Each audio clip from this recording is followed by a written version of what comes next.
Okay, my friends, we are live. Rusty with you here. It is CFLW, Central Florida's live only weather channel on this Friday early evening. Good to see you. Friends, thunderstorms developing very quickly at the hour, some in Metro Orlando, some to the south. We're going to break down a couple of severe thunderstorm warnings and some special weather statements, how the rest of the early evening hours are going to play out. CFLW is sponsored by the leading law firm of Central Florida, your hometown homeowners insurance attorneys, offering free consultation and policy reviews. You scan the QR code, it'll take you to their website. You can reach out to them by calling 407-502-0053. Our live camera network showing you some of the thunderstorms beginning to develop in the area. A beautiful rainbow right now from our Epic Cam at the bottom center of your screen, but we are getting into some pretty active storms here in the southern sides of Metro Orlando and areas to the south of that. And these storms, again, have produced some severe weather already for today. You'll see some of the information scrolling at the bottom of your screen per usual. Let's get into the specifics. At this point in time, two different severe thunderstorm warnings for us here, and I'm going to bring back on. I had to take that layer off just for a second because it was all over the intro, but right now you can see we have a severe thunderstorm warning that is in effect right now for portions of Brevard and Osceola counties at the hour. So let me give the details on that. The one severe thunderstorm warning in Osceola County is likely to expire at 6:30. It's the new one that was just issued for the same storm system moving off to the east, which has slipped into far western sides of Brevard County. That severe thunderstorm warning goes all the way till 7 o'clock, moving northeast at 8. It's the winds that are the big impact, 60 miles an hour, but we also have 3/4 inch size hail, so we're really close to seeing the potential for some damaging hail down the road. If you live in the Palm Bay area, this thunderstorm is marching towards you. June Park, the western sides of Melbourne. I'll be monitoring the scenario, but you can see again our old friend, the East Coast sea breeze, the boundary and the thunderstorms flaring up along that. Back to the north, we've had a complex of storms moving out of the northern side of Osceola County and into central sides and southern sides of Orange County. And those storms have really pulsed up in basically just the last 10 minutes. New special weather statement, which does encompass the downtown Orlando area all the way up towards Winter Park. That one will go until 6:45. Northeast movement at 8 again. Winds of 50 miles an hour for the Orlando metro area, Kissimmee, Winter Park, Maitland, and Bay Lake. Obviously, there are a ton of other areas within the central sides of the metro Orlando area that will be impacted by this storm. Lightning counts beginning to pick up. Now over 200 lightning strikes in this view. So hopefully not large hail out of this one, but some gusty winds. OIA has reported some 30-mile-an-hour winds, and I'm going to assume that there's going to be some issues with arrivals and departures with the thunderstorms that are over the area. Pretty hefty line of storms right up 1792 there. JYP OBT areas up towards Oak Ridge and Millennia, just to the east of I-4. So at this point in time, we have a few different severe thunderstorm warnings and special weather statements. Earlier in the day, by the way, these thunderstorms developed in the northern sides of Polk County and produced some winds of 45. These severe thunderstorm warnings are on the northern extent of a line which goes all the way back down just towards 441. Is going to try and make a run back in Indian River County, and potentially these storms could actually work their way back into the southeast sides of Brevard County as well. So that's the current situation across the area. You guys know we have our live camera network here at CFLW. Let's take a look at this absolutely beautiful shot. Look at that rainbow. Someone take a snapshot. I mean, how excellent is that? We're looking south and east towards that stronger storm there, and there's the rainbow. We call this the Epic Cam because Epic Universe is just behind that stand of trees. Also in this area, we have another camera in Sand Lake, this one looking south and west. You can see the darker skies there as we look back towards the westerly area, but the southeast cam is going to show you that stronger storm. Now, thunderstorms are beginning to move out of places like the Disney area. It was close. We never really got the full extent of the thunderstorms over the far southwest sides of Orange County. So right now, we're looking pretty good there. And then a few storms out in Lake County, or trying to develop out in Lake County, have been trying to get a little bit closer to this winter garden camera. But anything that's kind of tried to pulse up west of I-4 has quickly come back down outside of that bad complex. And then from this Conway cam, we'll see the northern extent of that special weather statement storm in Orange County move across the right-hand side of your screen. So this will be overrunning this camera in Conway. Might stay a little bit south of it for the most part, but we'll see how it decides to propagate. But again, right now, you've got this great shot with the rainbow in the sky from our camera looking south and east from the Sand Lake area here in the Orlando area. So going to keep you guys covered, obviously, with our situation. Great to see you again on this Friday. This is the scenario that we've been in. Look, the environment has been this. When thunderstorms have not been able to develop until the later afternoon, like Wednesday, like today, we get tremendous amount of heating at the surface, and it doesn't take much when you have daytime highs in the upper 90s, a little bit of drier air aloft to aid in the lift in the atmosphere and produce what we call steeper lap rates, and then you combine that with our sea breeze and our old outflow boundaries. These storms might be a little bit more I don't want to say isolated, but they may not cover the entire map, all right? But they're going to be stronger. Yesterday, the storms developed earlier, okay? So then we didn't have the widespread, really nasty storms, but they came in early. We had the overcast skies. And now the thunderstorms, died out by this time yesterday for the most part. So we're back into the Wednesday pattern, if you will. By the way, Kissimmee reported a basically 50-mile-an-hour wind gust out of this storm complex as it moved through. Maybe you guys live in Kissimmee and you've been impacted by that storm. And again, this special weather statement will continue for the next 15 minutes or so. Let's do a storm track on this one from kind of the area that I think we have the worst weather right now. So let me bring on our tracking software for you guys. Just one second here. How's everyone doing? I haven't had a chance to jump into chat yet. Appreciate our moderators helping out where necessary. So basically from this is some stuff developing ahead of it, but let's get back to the main line. Again, what's our movement? It's about 8 in northeast at 8. So let me draw this on. I'm going to come back down like this, and we're going to go northeast at 8. Now look, some of these areas have likely already been hit by some of this activity, okay? But more sustained, stronger weather could be moving back into this parts of the metro Orlando area. Again, it's right close to downtown, right? Close to the Holden Heights area. Delaney Park, 637. Downtown, 638. So in just a couple of minutes. MCO as it pushes east at 642. So this part of the storm here. It does look like it's going to run over our Conway cam. So we'll take a look at that Conway cam. 644. Medical City, 656. Baldwin Park, 657. Lake Nona at 7 o'clock. Azalea Park, same situation. Winter Park, and then Goldenrod at 719 as it kind of tracks to the north and to the east, but still some of this activity is likely to swing east right across the 417. Speaking of that Conway cam, I'm going to take just one second here, and we're going to switch over the winter garden camera for now on this particular graphic so you guys can see that. So let's bring up Conway.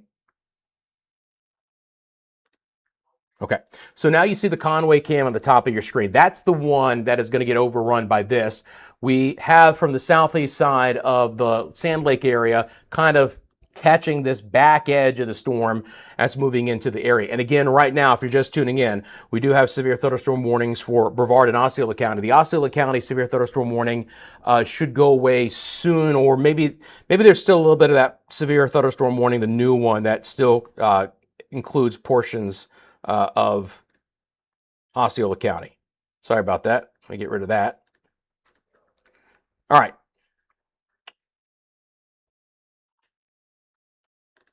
So let's swing back over to the radar.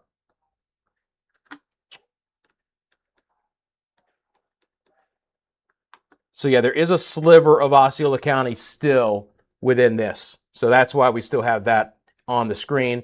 Again, this thunderstorm is also moving northeast at about 8 miles an hour as well. So let's track this one out. At 8 miles an hour, I doubt it's going to get to I-95 by that time. Sorry about that. I didn't think it had started for me, so I dropped it. Oh no, I did it again. Rusty, you got to drag. Don't click, my friend. Drag. Drag, drag, drag, drag, drag. There you go. All right, at 8. 9, 8, 8, 9. There we go.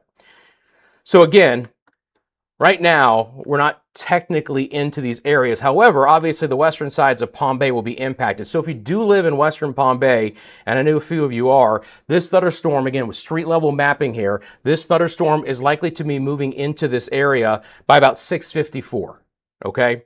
Northwest sides of Palm Bay about 7:09, and then the I-95 corridor about 7:30, all right? Again, severe thunderstorm capable of producing winds of 60 miles an hour and potentially even some 3/4 inch size hail. So that's a bad storm.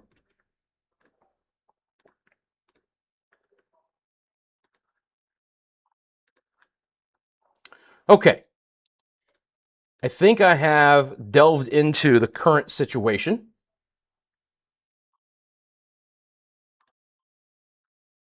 Conway cam will be a neat shot. Let me get into the chat. First of all, appreciate everyone tuning in. Hope you're doing well. Hello, Raffle Bike from Michigan. Abel, good to see you. Hey, Caddy, how are you? Stop what you're doing. There's a little something going on, or there wouldn't be an alert. The weather is different now. Yep, indeed. Jared, good evening to you. Hey, Therese, how you doing? Therese, let me know how you did for that thunderstorm that was in Kissimmee. So Therese lives in the Kissimmee area. Let me know how that impacted you. I'm sure it was a pretty good storm. Angels in the Mist, good to see you. Zigzag, how are you? Zigzag in the Palm Bay area. So again, this is an area that is likely going to get hit pretty hard by that thunderstorm that'll be coming in. Luna Ticket Entertainment, just some thunder right now in Bithlo. Michael from Lutz, good to see you. No, Michael, I don't expect a lot of storms in Lutz today. I think it's going to be pretty quiet out west. Appreciate the kind words. Thank you very much.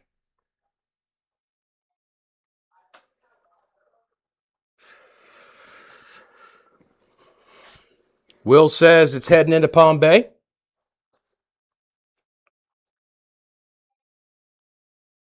Wingman comes in and says, as you would imagine, we talked about the thunderstorms there. We have inbound departures are on hold and inbounds are landing on East Runway. We have a new update. Let me jump back over here and let's get that update together. So again, you know, whenever you guys see that icon and hear that tone, there is either an update to what's happening in our area with the watches and the warnings and the special weather statements, or a brand new one as well. So what they've done is they've turned this into a special weather statement. So it's interesting that they've done that. Let me clear off my track here. So they have the severe thunderstorm warning, and they've issued a special weather statement out ahead of it. Generally in this scenario, they don't expect this storm to produce severe thunderstorm criteria as it moves east, and or they expect the leading edge to continue to develop and produce some activity out ahead of where the polygon is right now.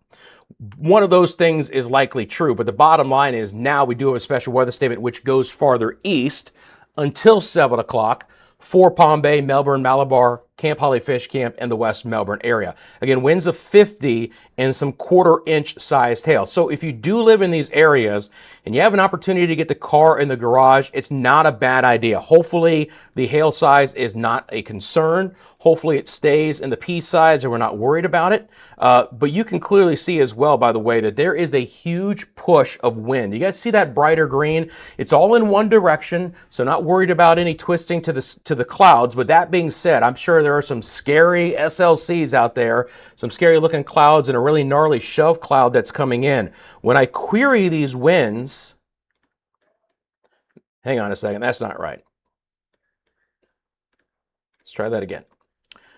When I query these winds here, oh my goodness. Let's try for a third time. There we go. I mean, you are looking at really solid 55-mile-an-hour winds, guys. If you live in Palm Bay, there is a surge of very significant winds that are going to be moving into your area imminently. All right.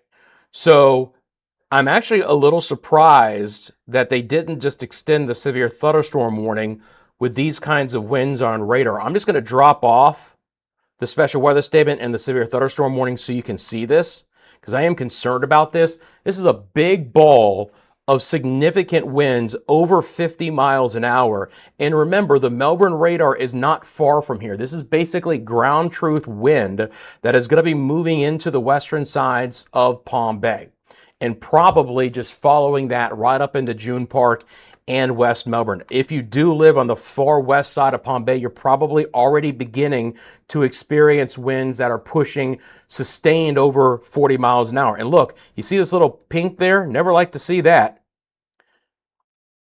But the bottom line is, this is a huge, my guess is they're going to turn this into a severe thunderstorm warning. I mean, with that kind of wind field that is going to be moving into this area, the bottom line is, if you live in this part of Brevard County, please get prepared for what's going to be some exceptional winds coming in. That is really pulsed up. Likely we're getting some downburst winds. The drier levels of the air at the mid levels of the atmosphere collapses that storm. It pushes down and pushes out this broad wind field. It's all right now in one direction, right? It's all straight line, but that is a significant area of potential damaging winds coming into West Palm Bay.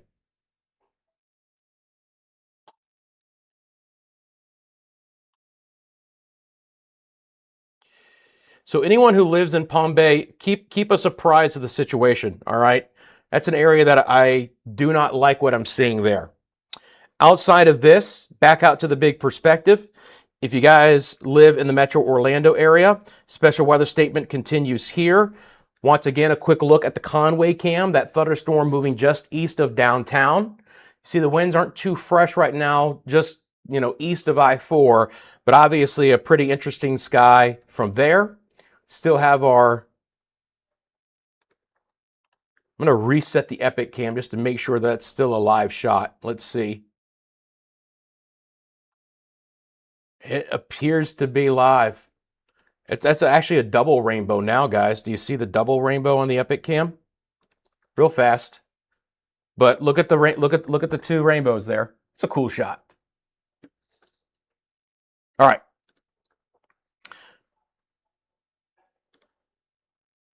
So for Orlando, special weather statement that goes until 6:45. We'll see if they extend it. This storm looks like it's at least become a little bit more disorganized as it's moved up to the north. There is likely to still be some pockets of 40-mile-an-hour winds, right? But it may not be organized enough for them to contain the special weather statement. If they do, it'll be for this part of it and extending back north and east. So for like Alafaya, UCF, Chuliota, Oviedo, we'll see if they want to continue to do that. Anything that's tried to develop west has ultimately died back down farther north. The thunderstorms have been more prolific today from Polk County south. They've gotten going. They're moving east. They're nudging into the east coast sea breeze. And this is why we're seeing these thunderstorms really begin to pulse up. Again, this storm itself has begun to reach the western sides of Palm Bay, near Malabar, Grant, Valcaria. My biggest concern right now is a huge swath of potentially damaging winds. These bright greens on the map are nothing to joke about, right? Because these winds are being picked up at less than 500 feet above ground level, right? So nearly surface-based winds. Not fantastic. Again, 55 still easily here. So I think we are seeing winds pushing 60 miles an hour coming into Palm Bay as we speak. Let me track that ball of wind. Because look, there's the polygon for the severe thunderstorm warning and now the special weather statement. And then there's appreciably who's going to get hit with the potential worst weather. And it's all about this wind right now. So I'm going to kind of come here. God darn it. Again, drag, Rusty, drag. I'm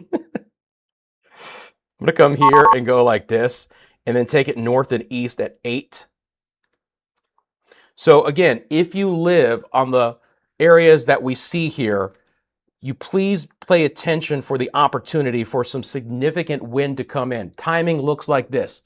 Down the road a bit because it's only moving at 8 miles an hour. Now when you have these downburst winds like that, they could absolutely freshen up and move quicker than this. But right now, June Park 719, West Melbourne 7:27 in between Melbourne Village at 7:26. The special weather statement only goes until 7 o'clock, right? So they are probably likely expecting this to have some more forward speed than what I have. They have northeast at 13 on the new one, which I agree with. It seems fair that this wind is picking up a little bit quicker. So let me go back over and draw you guys a new one with that newer forward speed. Something like this. This is the leading edge. So you can see how 13 miles an hour really makes a difference, because now you get to the barrier islands in this time frame if this ball of wind holds together. So now, June Park 6:59, Melbourne Village 7:04, West Melbourne 7:06, Melbourne at 7:18, Melbourne Beach at 7:29, same thing for NA Atlantic. So moving across to the barrier islands here just before the half hour of 7 o'clock. Again, within this part, we have winds that I'm clocking right now, 50 to 55, maybe even close to 60 miles an hour. Special weather statement here, severe thunderstorm warning. You know, if these kinds of winds continue, the Weather Service in Melbourne might absolutely turn that back into a severe thunderstorm warning. It's already teetering on that profile. Tremendous amount of lightning to go along with it. So in this view, about 380 lightning strikes in just the past 15 minutes. So Zigzag saying the wind's picking up in Palm Bay right now.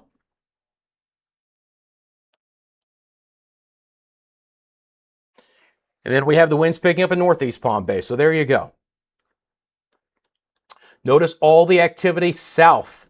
That will also try and make a run back into southern and southeastern Brevard County. If you live in Grant, Valkyrie, if you live in Mico, Barefoot Bay, this part is going to try and nudge north and east towards your area as well. The storm over the metro has lost a bit of its flavor. All right, 32-mile-an-hour wind at the Executive Airport. Still a healthy thunderstorm, but just not an extremely strong one over Goldenrod, Winter Park, Baldwin Park, Union Park, Azalea Park. This is the all the parks area. That's what I always mention. Headed towards Alafayette and UCF. Back down the 417, 408 interchange. Back down towards Conway. Again, you can see our Conway cam. So our Conway cam is catching that storm right there on the top of your screen. And the Sand Lake cameras have some beautiful views at this point in time. Additional storms are trying to develop out of this main line. You can see the boundary here where we could have some more activity in eastern sides of Orange County. And right now, basically everywhere west of I-4 is quiet. A couple of storms are trying to develop in Marion County, still anticipating with our mainly west to east movement that additional showers and storms are unlikely to develop across I-75 towards the west. Again, you know, the environment we're in now we're so late in the day, you know, we've got a fairly limited window of opportunity. That being said, just like Wednesday, the East Coast sea breeze could still be sneaky and still try and produce some activity even close to and after sunset that actually wants to try and make a run east to west. That happened Wednesday evening. It's not out of the question that it happens again, and you can see the sea breeze producing strong thunderstorms back down the I-95 corridor towards West Palm. But again, right now, this storm is going to be rocking portions of Brevard County. Again, we have the Melbourne radar right here, so we start to lose some of the radar signature, but the bottom line is the Melbourne Palm Bay area will see the brunt of this storm. We'll see what kind of winds we get out of this. Special weather statement will go until 7 o'clock. They are likely to extend that or a severe thunderstorm warning. Special marine warning is already back into play as well. You can see a few spotty thunderstorms northeast sides of Osceola and the eastern sides of Orange County. Great Patriot, good to see you. Again, thank you for being a member of the channel. Southwest Palm Bay winds, thunder, and lightning is intense. All right, keep me up to date, guys, on the winds. Even if, you know, obviously you don't have to have a wind sensor, but if you want to estimate these winds, what you're seeing compared to what I'm seeing on a radar, which again still is concerning, right?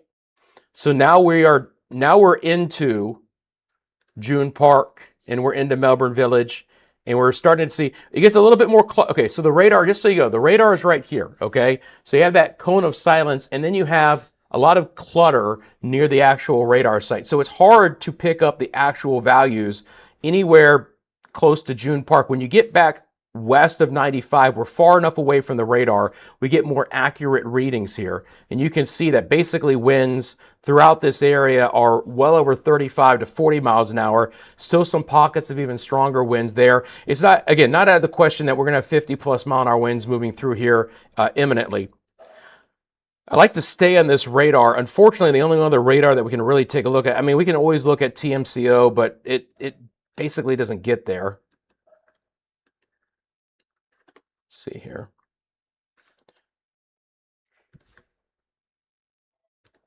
If I bring on the Tampa radar, it's just kind of too far away.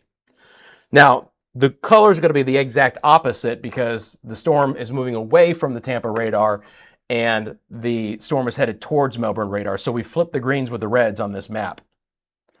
But it still shows the same thing. Again, this is much higher up in the atmosphere, but even then you're still picking up, 40 plus, same area. So West Palm Bay, just some extremely intense winds at this point in time. Obviously, if you guys see any hail, please let me know. It's not out of the question to get a little bit of hail out of this. Starting to get some power bumps. Glenn, good evening to you.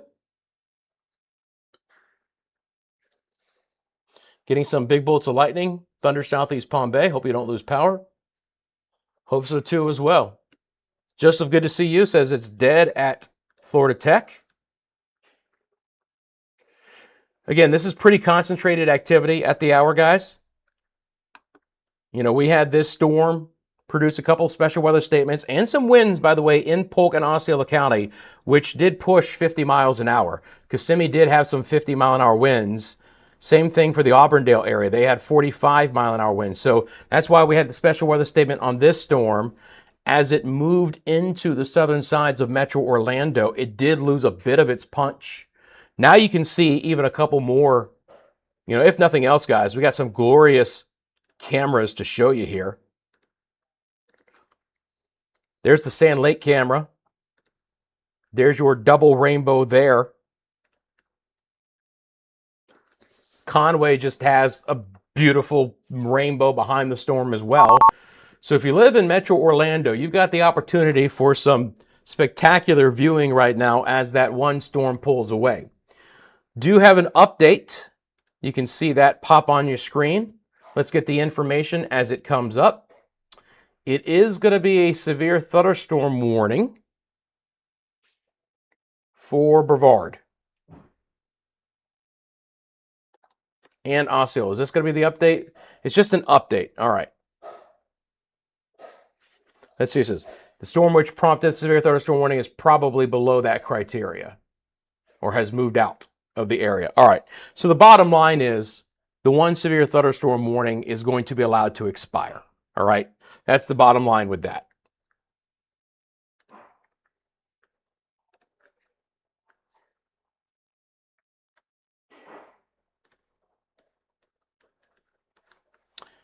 This, by the way, is old. That was just part of the loop. So no, Orlando's storm didn't pulse back up. By the way, look at all the active weather in the southeast, guys. Look at all those severe thunderstorm watches. Weather should behave and stay mainly north of us, but it's still an opportunity. So the storms have certainly filled in over Indian River County as well. Pretty good lightning here. And that storm just continues to march north and east right over West Melbourne, June Park, Palm Bay, close to Malabar. You live in O'Galley, you live across, and there you go. They had to, based on this wind, make this a severe thunderstorm warning again. Like there was just no way from what we were seeing together that it didn't hit severe thunderstorm criteria. So there you go.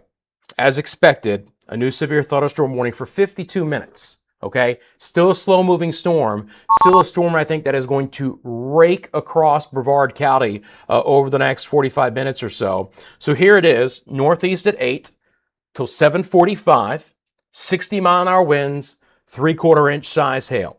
Palm Bay, Melbourne, Satellite Beach, Malabar, Indian Atlantic, all included within this severe thunderstorm warning.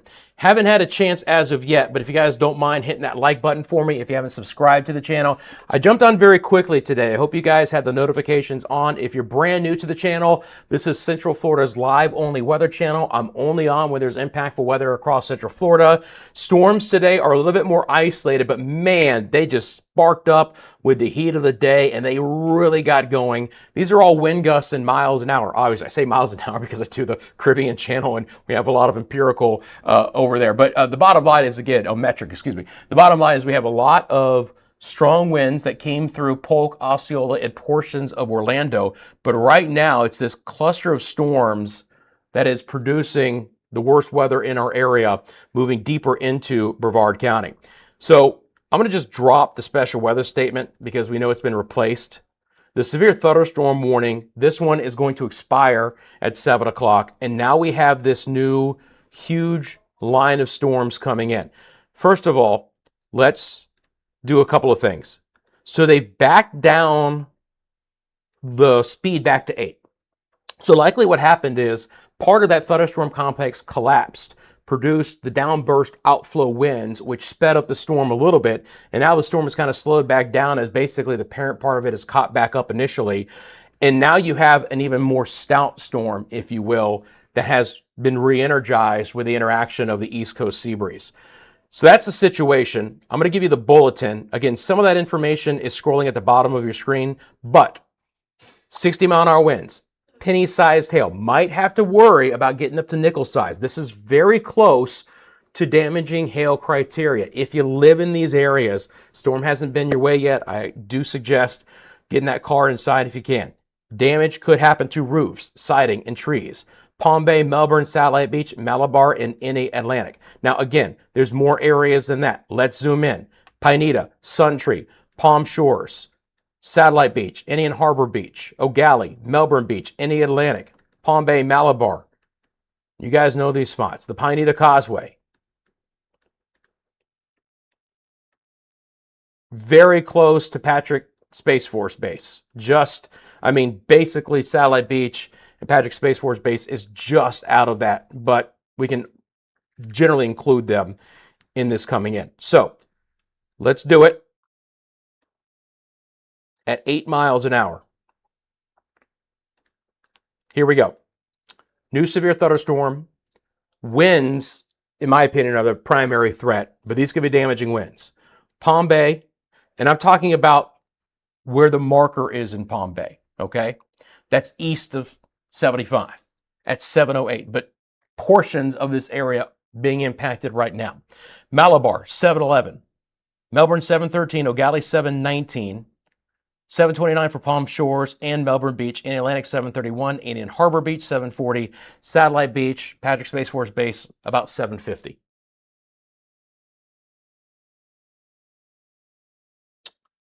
So some mammatus clouds in O'Galley. What mammatus clouds are, guys?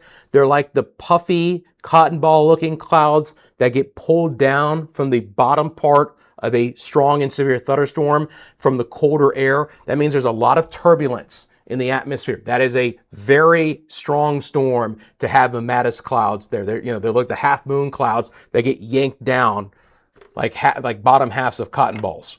So when you see mammatus clouds, you know that is a very strong storm that is moving across your area. Zigzag with more heavy rain now in Palm Bay. So Great Patriot says, I would say winds have been 45 to 50, but definitely over 30. So sustained 30, probably gusting into that 50-mile-an-hour range. Lightning really bad, did lose power for a few minutes. Southwest Palm Bay, in the heart of that severe thunderstorm. Appreciate the report.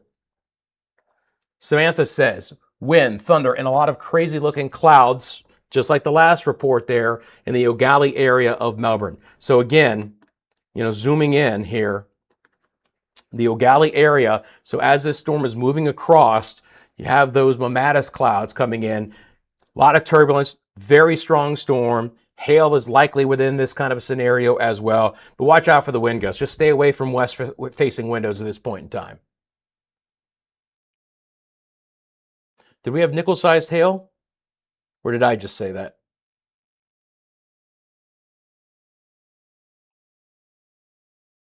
Hello, Granny. Good to see you. Granny C from Melbourne, very dark.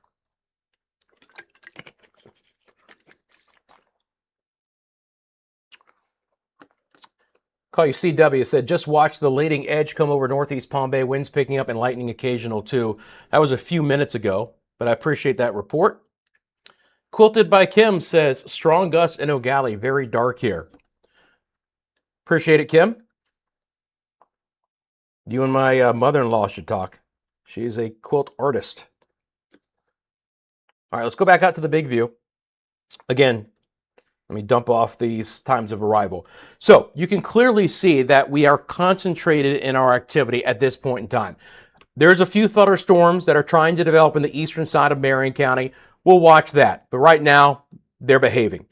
Their cluster of thunderstorms that moved through Metro Orlando lost a fair amount of their punch. Okay, but look, there is still some lightning. You can see from our live cameras here, there's still some dark, ominous skies, and some rain and storms are still trying to just propagate north right now across Altamont Springs, Castleberry, Winter Springs, Lake Mary. It's not much, but it's developing. Doesn't mean that as we hit 7 o'clock that this storm isn't going to try and do a little more, more rowdy activity here as it gets east of I-4. The other part of this is that additional cells are developing east across 50 in the beach line towards Bithlow, Avalon Park, and Wedgefield. And as those storms encounter a bit of the East Coast sea breeze as well, there could be a re-energization of some of those storms. Those storms could be re-energized back into portions of Northeast Osceola and western sides of Brevard. Okay, so again, now at the top of the hour, the Osceola part of our severe thunderstorm warning is gone, and we have what's left over in Brevard County, which is an absolutely bad storm. Again, the storm is going right over the Melbourne radar site, so that's why you have that pixelation, if you will, that cone of silence with that activity. So we can look at it a couple different ways. Let's see here. I always not forget, but it's right on the edge of whether the terminal Doppler from MCO can actually see this activity. Let's give it a shot.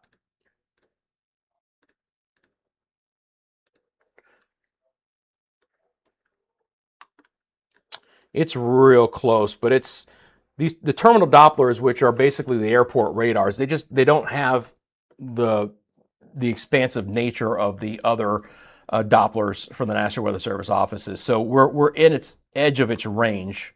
They don't really care about what's happening in Melbourne. Sometimes we can use this. Not gleaning too much from that velocity data there. Again, Tampa. Now, one thing we can glean here is, do you guys still see these brighter reds? That is still, even from that far away, that's still some exceptional winds to be picking up here. And again, even at 30, this is probably translating to 50 and 60 here.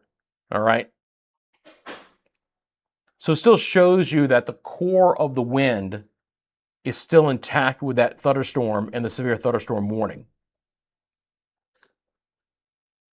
I'll show you, if we look here, right, just south of June Park on 95, and I go back over to the Melbourne radar, at the ground, the strongest winds are actually moving right over the radar site. You guys see these reds going over the Indian River?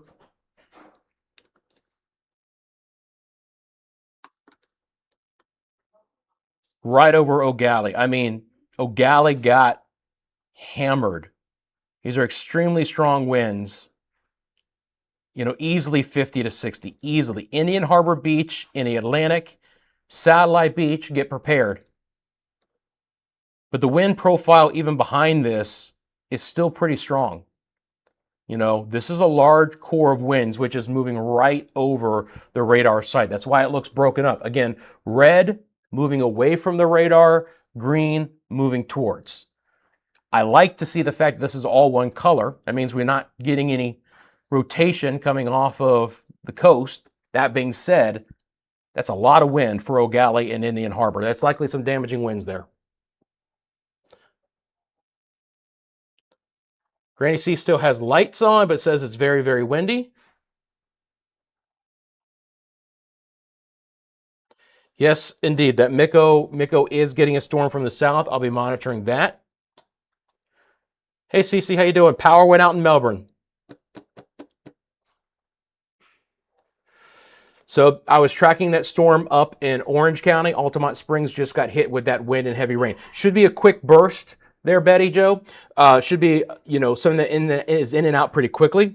But you can just see this expansive nature of this wind field, guys. I'm going to put this into motion. We can also do that. Let me just drop off. So you can just see this wind field coming in. The brighter colors, the brighter greens, the brighter reds to pinks. That's what you need to watch out for. Look at this 50, 60 mile an hour winds just blasting through Melbourne and O'Galley and June Park and Palm Bay. And now they're expanding a little bit more. So you have a lot of friction on land, right? When it gets into the smoother waters, relatively speaking, of the coast, it gets offshore, that wind field can really expand out with the much less friction than what we had, okay? And you're going to see there, I believe, is that news? That's probably that storm in Marion County. That's either a special weather statement or severe thunderstorm warning. But you can clearly see, again, a massive wind field coming off the coast. That right there, by the way, tremendous shelf cloud, right? The spaceship looking cloud. The old SLCs out there for sure. So they're going to issue something here, and it is a special weather statement for northeast Marion County, but actually moving north. So if you do live in Flagler County, that storm, at least initially, is not likely to impact you. Hey, Courtney, good to see you again today. Very bad in the Cocoa area. Thank you for letting me know. So start to get as far north as Cocoa. Thunder vibrating floors and windows. Yeah, massive amount of lightning within this. Okay. By the way, remember I mentioned these storms are beginning to get a little bit stronger eastern Orange County. Now we have a special weather statement. Again, with the heat of the day and the storms not developing until very late, fuel to the fire, guys. This is much like Wednesday, if you guys remember Wednesday. So yesterday was early arrival, quicker dissipation, stronger storms much earlier in the day that faded faster. Now today, we kind of built the initiation, and now these storms are going up. So Bithlo, Wedgefield, new special weather statement here. And they'll give you the details on that. Again, a lot of that information is down below, but still for you guys, north at 9. 50 mile an hour winds for Oviedo, Wedgefield, Bithlo, Christmas, and Chuliota. Mainly right now, I would be more concerned for Wedgefield and Bithlo. Okay? With more of a due north push, and I doubt it's going to build much west, but still some of this activity could fill in the radar, Oviedo, Chuliota, UCF. All right, how are we doing here? Again, if you do live in the Miko, Barefoot Bay, Rose and Sebastian area, non-severe storm, but a healthy thunderstorm moving through you. Let's do a heat check on this storm. Again, it looks much less than what it really is because that core of wind is going right over the radar site. Through the rest of the 7 o'clock hour, this storm will impact I-95 to the Barrier Islands. So from I-95 to A1A, especially through 745. Likely to have some winds that will push and exceed 60 miles an hour, at least in some areas, and the opportunity for some 3/4 inch size hail.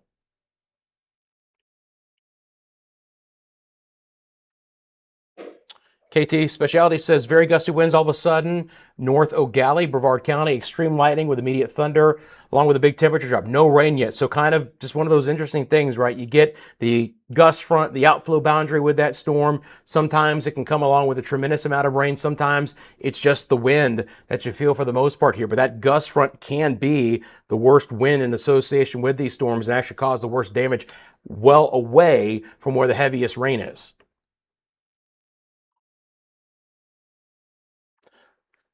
Carlos says very horrible winds and lightning here, southern sides of Palm Bay.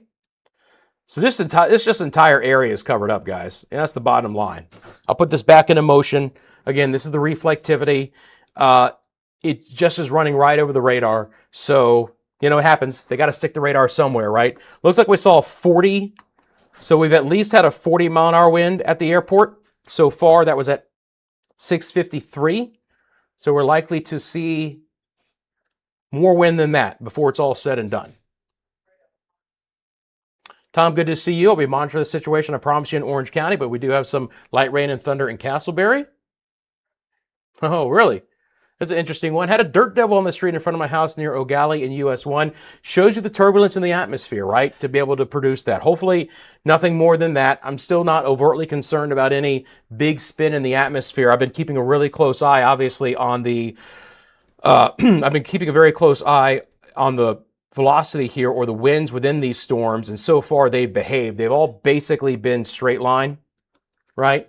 But you can see how, you notice how this wind expands as it gets off the coast. And this is why I wanted to mention that, you know, up the coastline, if you happen to live along the immediate coast, Space Force Base, now obviously A1A gets you into the Cape and you get into government land here, but even towards southern sides of Merritt Island, you know, you see these pinks are getting more elongated, and even off to the south. That's what happens with these storms as they move offshore. That wind profile really expands. But I got to tell you something, man. Indian Harbor Beach got nailed. Indian Harbor Beach in the Atlantic, Melbourne, O'Galley. Big time winds moving over that area right now.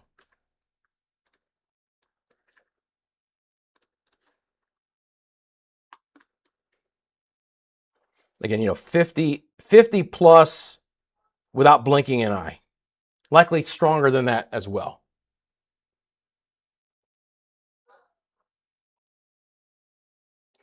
Don't be too concerned. Merritt Island getting a little scary, but I've got you covered, right? We respect the weather, but we're not scared of it. I'll keep you up to date, I promise. Again, you know, there is some activity to your south, which is the worst part, but I'm expecting storms to just kind of continue to fill in up to the north, and that's what they're beginning to do right now. Likely in either a completely solid line or a bit of a jagged line, all the activity from the Palm Bay area will begin to connect with the storms all the way up in Altamont Springs and Sanford. Which, by the way, if you live in that area, it's a decent storm over Winter Springs and Castleberry, Lake Mary. That one is basically moving north right now. And again, you can see that has a bit of a north movement too, out of northeast sides of Orange County. Again, I do appreciate everyone tuning in. I hope you're doing great on this now early Friday evening. KP got me my vitamin water refill fund yesterday, so I'm good to go. Appreciate you guys continuing to let me know what's happening in the chat. Looks like we lost our Conway cam briefly. Now, again, still some interesting cloud coverage here in the metro, by the way, right? Still some really cool clouds. Look at Sand Lake. It's a neat shot there. Again, south and west. That's a really cool shot, as a matter of fact. This camera, it's in the distance, but it's looking into that severe thunderstorm in Brevard County. I mean, obviously, you can see how widespread and expansive the cloud coverage is with this particular cell that's moving through Brevard County, right? So even from the southern sides of Metro Orlando, we can see a bit of that. Conway cam, again, continues just to show you a bit of a rainbow. Oh, no. Wait, that's the Disney cam. Hang on. I was like, the Conway cam's back. Why do I keep showing the Disney cam? Oh, I think I'm hitting the wrong button. All right, so there's Sand Lake. Try this one more time. There's Conway. You know, it's interesting. You hit the right buttons and things work. But again, still a rainbow. The north side of that, by the way, is going to be the special weather statement storm. That's like over Wedgefield and Bifflo. So you can almost see the rainbow is like the delineation in the sky. Worse weather to the north of that camera as it looks off towards the east. A little bit improved and not as bad so far south of there. But again, I do expect kind of that whole line to eventually fill in here through the rest of the 7 o'clock hour. Now, as we look back to the west, it is a different situation. This is a more isolated story for today. Right now, Lake Buena Vista looks pretty good. You can see that. And then from our winter garden camera in the western sides of Orange County, just some higher clouds and even a little bit of sunshine right now as we approach sunset in less than 50 minutes. So again, great to see you guys on this early Friday evening. Rusty with you here, CFLW, Central Florida's live only weather channel. I'm only on where there's impactful weather across Central Florida. Appreciate you guys thinking enough of this channel to join me for part of your Friday evening. I hope you're doing well. I hope you have dinner or a little bit earlier than what I think I'm going to get dinner tonight. But I do appreciate you guys tuning in. If you have done so, thank you for hitting that like button. Thank you for subscribing to the channel as well. Please also remember that CFLW is sponsored by the Lean Law Firm of Central Florida. Your hometown homeowners insurance attorneys, scan the QR code. It'll take you to their website, or go to 407-502-0053. Give Bobby Lean and the team there a call.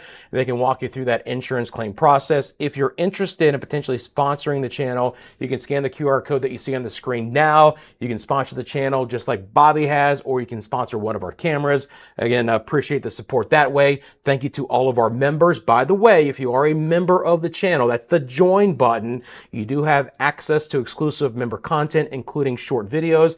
And I made one for our members about an hour before I came on and said, look, you know, it was very conditional today, but I was watching the situation. So if you want that exclusive member content in between these live streams, come and join the Storm Squad. That's what we call ourselves here on the channel.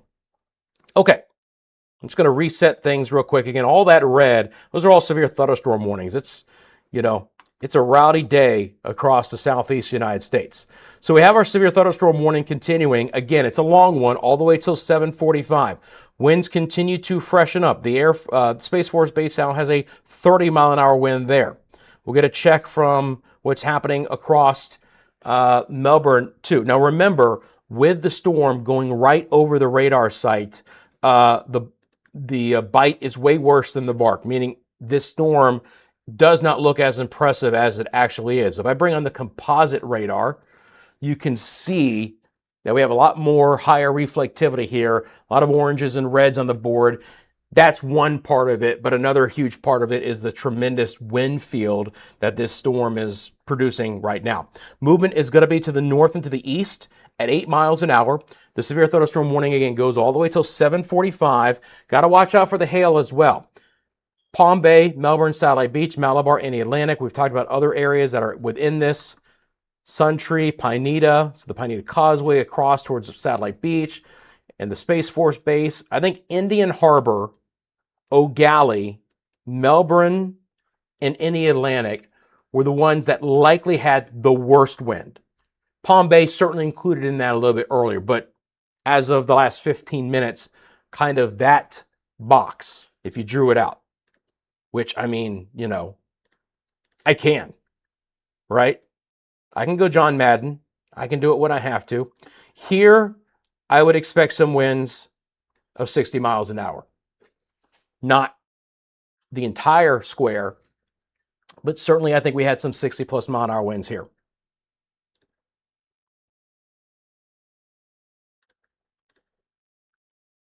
Okay, back to the chat.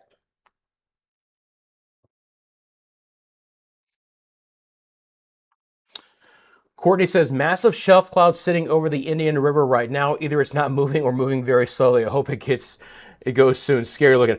I bet it is. You get those spaceships looking clouds, the old SLCs we call them here, and it is a very ominous sight. No doubt about it. It shows you, again, a lot of turbulence, and especially we've had multiple reports of the Mattis clouds. Again, those clouds are only present in some very, very strong storms, right? With a lot of turbulence pulling back down the cooler air from the mid-levels of the atmosphere all the way down below that cloud-based level. So it pulls, and that's why you have what looks like half cotton balls underneath there. But again, if you want to look it up, Mattis clouds, they are indicative of very strong storms. So already now, we're going to just keep seeing these numbers go higher. So we're already up to 49 at the airport at 7-Eleven. And the Space Force Base has a 44 here. as of, stay with me, 7:04. So again, huge swath of 50 to likely 60 plus mile an hour winds. Strong storm, but not as prolific over Micco, Barefoot Bay, Roseland. Should move offshore in the next 15 minutes. We still have our special weather statement here for the mainly Wedgefield, Bithlow area. Again, I don't expect it to backbuild west. So I feel like if you live in Avalon Park and UCF and Alafaya and Chuliota, you're okay. This storm will likely start to make a turn right, if anything, if it holds together. Special weather statement continues there until 7:30. And another cluster of non-severe storms, but just a decent storm. I mean, you do have 40 lightning strikes in the past 15 minutes, moving out of Castleberry, Altamont Springs, Winter Springs, Lake Mary, and Sanford, Lake Jessup, and the 417 up to Lake Monroe and the Sanford area. Again, late on this Friday, start to see some storms moving up there. And then our special weather statement, again, pulling north into the east, away from Ocala. Not really a threat right now for Flagler County either. Starting to get some thunder there in Titusville. IG Deadly, good to hear you. First of all, I appreciate that sentiment. I appreciate all of those who come in and take a look at the channel and an interest to the channel. Again, you know, maybe you're just want to check out and see if storms are impacting you, and if not, you move on for the rest of your day. But I can't thank those who join the channel at some point in time at the beginning and stick with the stream till the very end. That really means a lot. Again, this channel only works with you guys. Our interaction within the chat, you guys letting me know what's happening in your area, that real-time information, that back and forth really does make this channel different. Of course, we hope you're enjoying all the technology here. We've invested a lot of time and energy and money into that technology, so we're hoping you're getting something out of it. Hopefully it all comes together for a presentation you guys will keep coming back for, like IG Deadly. So I appreciate the sentiment there. Much needed rain in Sebring tonight. CC Ray says wind has calmed down in Melbourne, but still dark and loud thunder. Just an impressive thunderstorm, guys. And again, hopefully we don't end up getting any damage. Now, I've told you we are certainly we are not hurting for official reporting stations here with all of the space that happens here, right? With all the rocketry and all of that. There are all of these Space Force towers up and down the coast to give those folks all the wind data. So here's a report right now. 49 mile an hour winds for Melbourne International at 6:53. Okay. But again, Space Force Base, other areas. The other thing too is, and I've mentioned this before, as these storms move close to the coast, is I do have access to buoy data as well. Obviously, I've mainly used that at times of tropical storms and hurricanes. And by the way, we have one of those that starts to impact Central Florida. You guys, I'll be on live covering that. But I do have access to the buoys and all the marine observation data. So I can always monitor that as well. Those will give us good ideas of what's happening just offshore. And again, this activity is beginning to connect with these special weather statements here. So now these thunderstorms, Merritt Island and Rockledge and Cocoa, building north towards Sharps and Port St. John. Maybe they're not as strong as areas to the south, but you're going to get run over here with some weather over the 7 o'clock hour.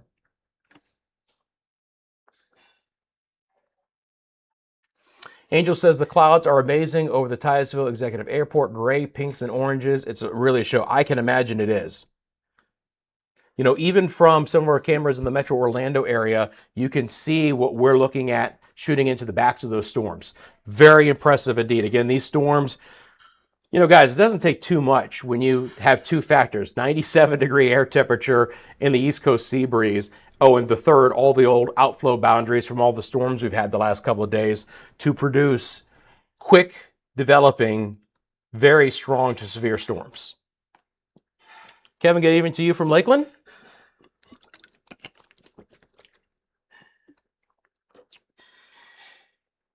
CC, I appreciate that. Appreciate, again, reports even outside of where the worst weather is. So checking in from Lake Mary, from Native Dolphin. Says, just finished in Lake Mary. Windy as heck for about 10 minutes. Took the top off a neighbor's oak tree. All clear now. So there you go, right? Look, this thing, this piddly little thing, if you will, caused some tree damage in Lake Mary, right? Shows you, again, some of the wind that is being produced. That is the main threat. Especially these storms with the drier level air in the mid-levels of the atmosphere, we can get these downburst winds coming back down, a rush of air to the surface that spreads out, which is exactly what happened west of Palm Bay. And that's why they issued the special weather statement and the severe thunderstorm warnings. But you can see even here, with this storm that doesn't look like much, already a report of at least some tree damage. So I appreciate a Native Dolphin coming and letting me know. Lake Mary beginning to improve. Again, thanks, guys. Keep it coming. Thank you to everyone tuning in, by the way, as well. If you want to share this channel with your family and friends, I appreciate that too. All of that helps out the channel and supports us. Again, all of our names in green, including Angel and Granny C and Gray Patriot, they're members of the channel. They have access to custom badges and emojis, so you'll see that custom badge next to their name. If they are a new member, then they get that new badge. But if you've been a member for more than a month, you'll get your 1+ month member badge, and so on and so forth. And again, access to exclusive member content in between everything. So this worst part of this storm is beginning to move offshore. So it picked up some forward speed, which you might think, okay, that's good, right? It picked up enough forward speed where they've let this severe thunderstorm warning expire early. But the problem is more forward speed equaled stronger winds, okay? And so that wind field expanded and rushed out so fast, it pulled the rest of the storm with it. And yes, it's going to be exiting the coast before 7:45, before the initial expiration of the severe thunderstorm warning, but it came along with pretty bad weather. Looking at the velocity here, again, look at these pinks, guys. Offshore now, but we still have this ball of basically 50-mile-an-hour winds that pulled through this area. And obviously, we've already ground truthed and checked that with the 50 at the Melbourne airport. So again, Melbourne, Indian Harbor Beach, in the Atlantic, O'Galley, beforehand, Palm Bay, well over 50-mile-an-hour winds. Again, even up towards the Space Force Base 44. But it is good, in some sense, to see that they have allowed that severe thunderstorm warning to expire a little bit early. Now, again, that being said, is the impacts done? Absolutely not. Okay, why is that not clearing? Thank you. Okay.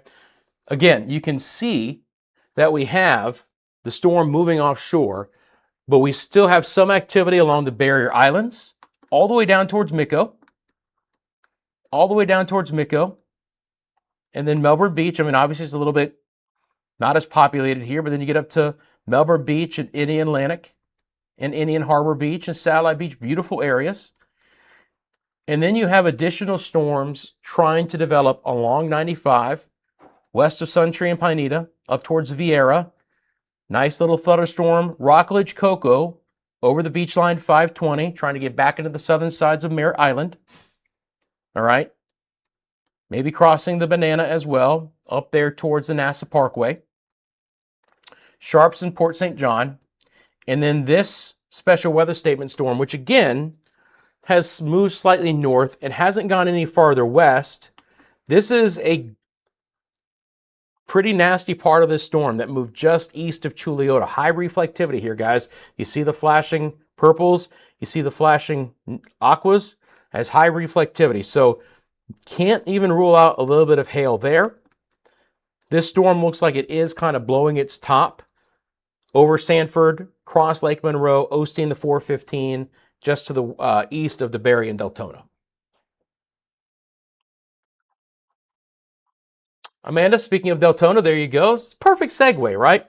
You know, I mentioned a city, then I quickly look over at chat, and there's someone saying hello from that area. So hello from Deltona today. Amanda, I hope you're doing well.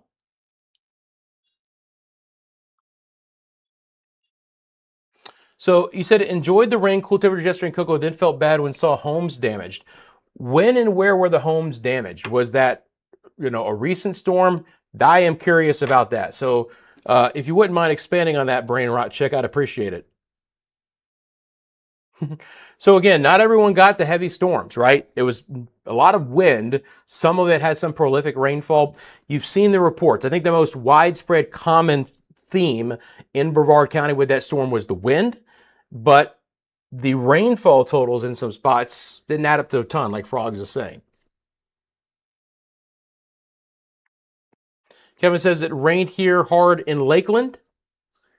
98 North, not too much. Old Polk County Road. Old Polk City Road. Appreciate that. Thank you very much. Woo. Everyone talking about these cooler temperatures, man. Right now, it only is happening when we get these storms. I can tell you that much. Shelby says the break in the rain in Sebastian right now. Again, appreciate that report.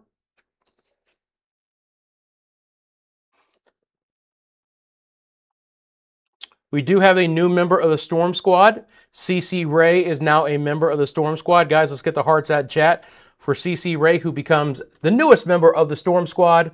Appreciate you doing so, CC. Again, you now have access to custom badges and emojis and exclusive member content in between these live streams. I'll do some short form videos, just giving you guys my behind the scenes thoughts when I think next might be on. Today's video was about expecting what could be happening today, the weekend forecast as well. But just, overall, when there's the opportunity for some weather in between things, I'll jump on and give our members that access. Also, of course, you never know. You might get a sassy video from time to time. My now 12-week-old golden retriever, she is, of course, the mascot of the channel and the top dog, if you will, of the Storm Squad. And she is sassy, by the way. CW says the rain has stopped along with the wind still lightning a little bit here in Northeast Palm Bay. Thank you for that. Again, that was a just really solid storm that came through. Most of it is beginning to exit the coastline. Still holding on a little bit over Satellite Beach in Indian Harbor.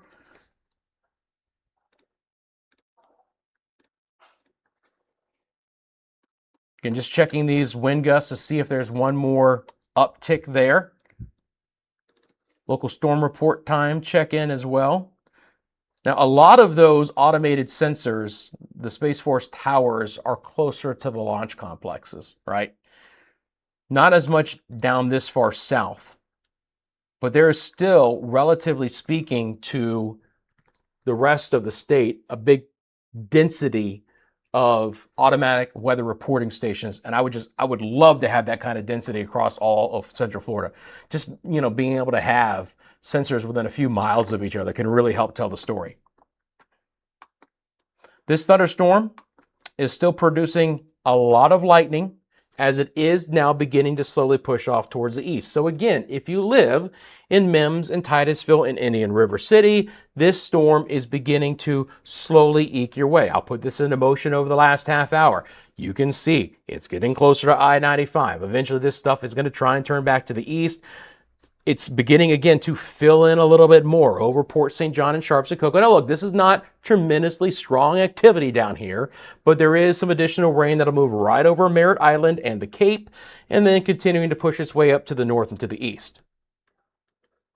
Most of the activity has cleared the southern sides of Brevard County. So even though there's probably still some light rain, maybe moderate rain over Mico, give it another 15 to 20 minutes, things are looking improved there. And again, west of I-4, things have been relatively quiet today. The initial winds have been whatever they've been very weak, but they've been out of the west.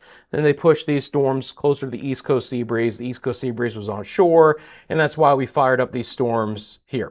This storm continues to move north towards Palatka into Putnam County. Again, could it also make a right-hand turn and try and run back into Flagler County? It could. We are about 30 minutes away from sunset, so how strong can this stay past 8 o'clock? Could it really make the Flagler County coastline? I think those are both very high question marks this late in the day.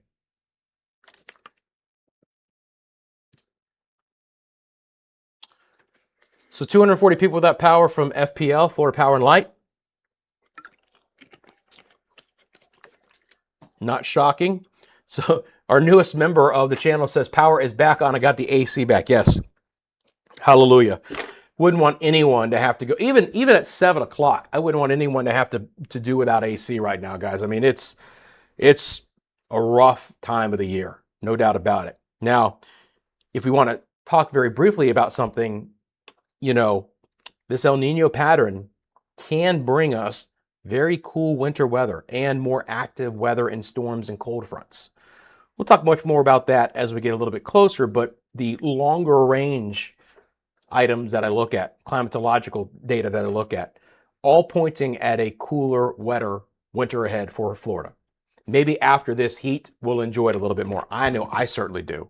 I love the cooler weather, even though I'm a Florida native. Just love the change. Probably because after I graduated from UF, I worked across the country until I came back to Orlando. And I got to experience some seasons, and that was really cool. I enjoy Florida's weather. Obviously, I'm very attuned to it, but there is something to be said to have some seasons. So hopefully we get a little bit of a season change as we get into the winter months. So unless we get an update here, we'll have a 50-mile-an-hour wind at Melbourne and about a 45 at the Space Force Base. And my belief that we had some 60s produced out of that storm. But it is beginning to clear up now across those areas. That storm is now offshore for the most part. Always a little chunk lingers a bit. Looking at the velocity, again, this little area here, you could have some, turbulence and a little bit of turn, but nothing, those winds are not strong. These pink winds is that big ball of wind that is moving offshore that came right through the Melbourne, O'Galley, Indian Harbor Beach, in the Atlantic areas. They've issued special marine warning north with the development of the activity to the north. So it does include the Indian River, Cape Canaveral, Jetty Park, winds of around 40. And again, this storm moving towards Mims and Titusville. I'm with you on the break from the heat. I'll do what I can, Brian. I'll do what I can.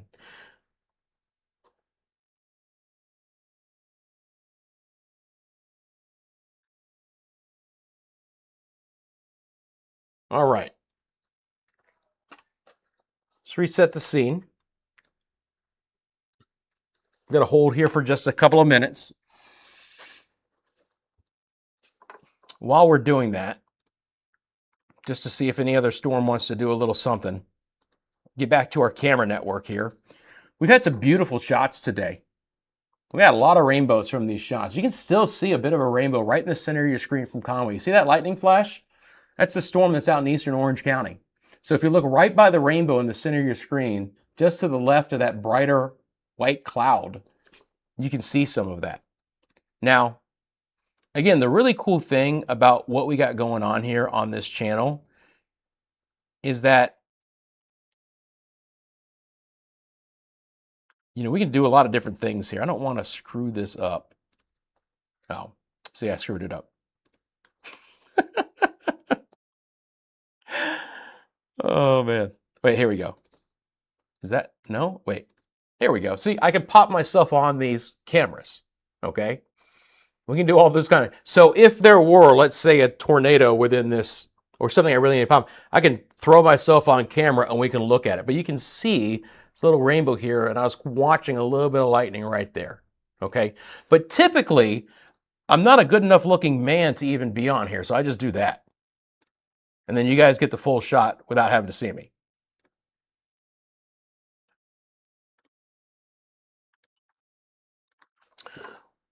I would definitely never cover up a Winter Garden sunset, by the way. Again, looking to the west, we can get some spectacular sunsets here. If there's any thunderstorms that are ever going on during sunset time, we'll take a look at that camera.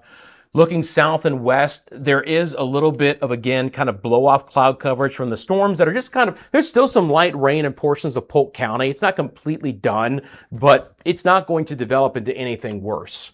All right, so again, just some gray sky there, but it is an interesting shot. Again, there was a fair amount of, turbulence, which produced some very interesting cloud textures for today, including those Momatis clouds. So that storm, which we're still looking at from our southeast Sand Lake camera, again, looking back all the way towards that storm moving offshore in Brevard County, the back end of it, you can clearly still see, again, there's some just interesting shots there. And if you are headed to the attractions right now, things are looking pretty good from our Conway cam.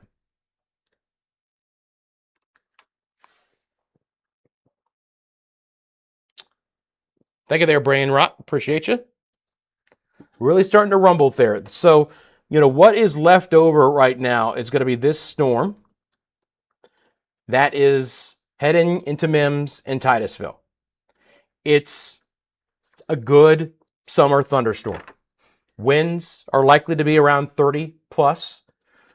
Pretty good lightning count. Over 300 lightning strikes within this storm. So this storm will have some impacts for Mims, Titusville, Indian River City, anyone late in the day, Haulover Canal, Playa Linda Beach. Okay, this is all kind of moving across that area, including the Merritt Island Wildlife Refuge.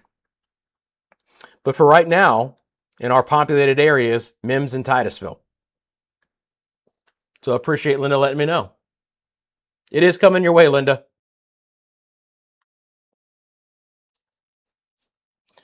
I did not see the launch this morning. Anyone catch the latest launch?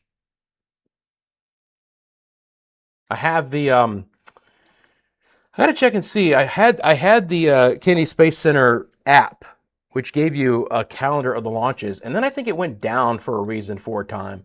I'm not sure I ever have gotten back to check it, but that was always a neat thing, was to, just keep looking at that calendar. I look, man, I went to space camp. Okay, you're talking to a space nerd. All right, I went to space camp at Cape Canaveral, Titusville back in the day. Don't want to date myself, but it was the late 80s. Oh my God, I loved it. And, was able to go and watch the Falcon Heavy first launch from the media center. And so I really got into that when we started to get some Falcon 9s and the Falcon Heavies going again. So really interested in it. Really cool. Very jealous of those folks who live in Brevard County and get to see that on a daily basis. Not daily, but a regular basis.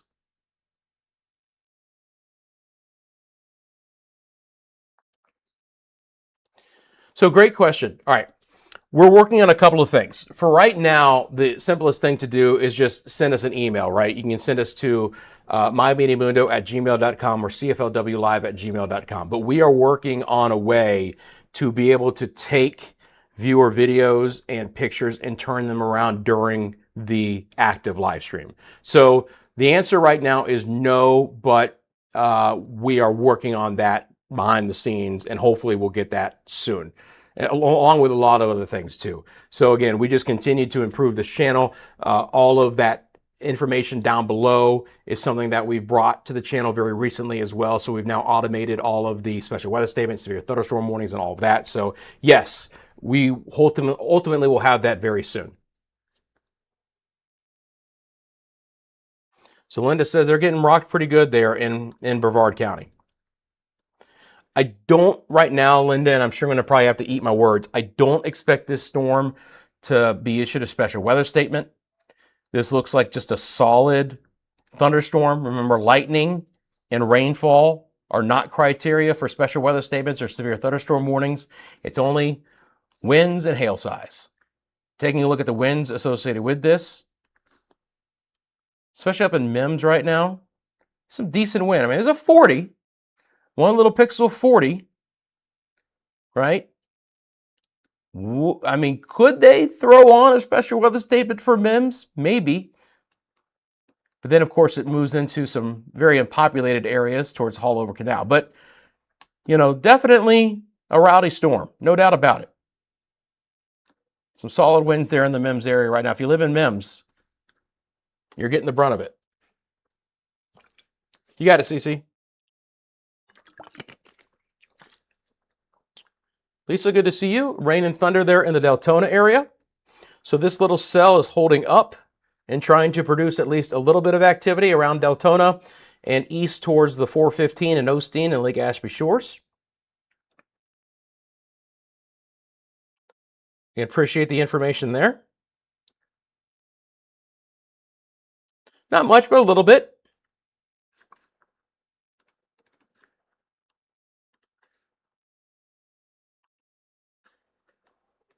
This storm is trying to hold together a bit, but it's still pretty far away from trying to get towards Palm Coast. I would say they're likely to reissue a special weather statement with it. It is, again, slowly drifting a little bit more east.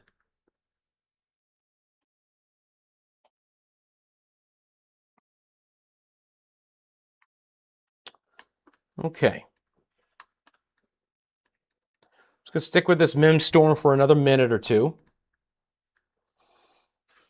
You can see that there is a bit of a northeast push. So the worst part of that cell is likely to miss Titusville north. So I have this going MIMS north and east, right towards Haulover Canal, northern sides of the Indian River, maybe towards Oak Hill. Again, you can still see this line is still trying to slowly connect. And there's actually been an uptick. If you look at the live lightning count, there's been a general uptick in the lightning within this view in the past 15 minutes. So even though we're right at sunset, we may not be fully done with some of that activity trying to develop here.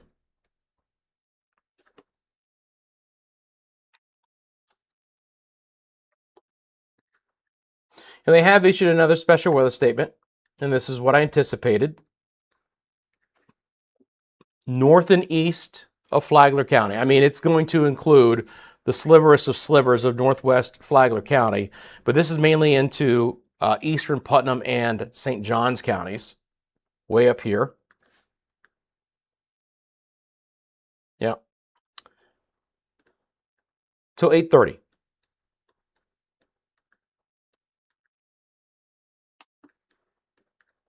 Good amount of lightning here. It's an interesting complex of storms. I mean, could it pull itself together and make a run into southern Volusia County? It's not out of the question. Again, anywhere west of that, all quiet for the remainder of the evening. And I just hope that the East Coast sea breeze doesn't kick back in and push some storms back west like it did Wednesday night. That special weather statement is likely to be for the one for Flagler County that you see popping up on your screen.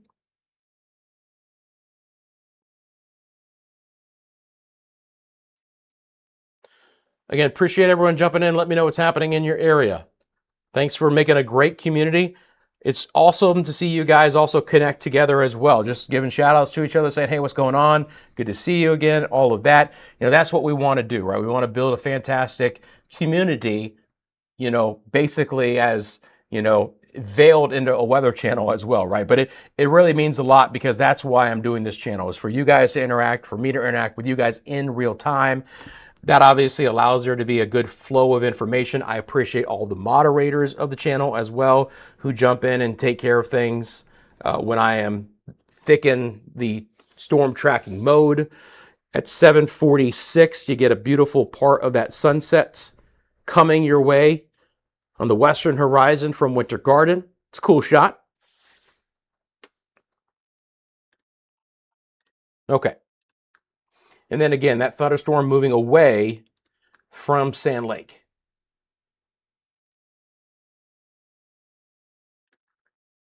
Okay.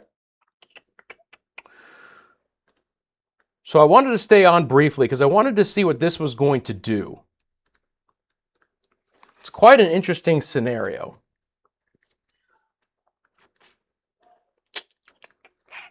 On one hand, it's 7:45, and we're going to lose the daylight soon. I knew it. This is why I was like, I did it to myself. Oh, man. Pain. Now dinner's going to be like never. I just need, you know what I need? I need an IV drip. We're going to put that on the list. Yeah, it's not surprising. I mean, we were looking at it together. I mentioned the uptick in the lightning. So, yeah, new special weather statement. Certainly warranted, it looks like. Winds of 50, quarter-inch size hail. Going to be for Deltona, Port Orange, Titusville, New Smyrna, and Edgewater. Right now, the worst weather is right over Mims. Again, the interaction with the sea breeze, temperatures today that were in the mid and the upper 90s. You can still get storms close to sunset that want to do some dirty business. Following back over towards the 415, and again, as far north and west as Spruce Creek and New Smyrna.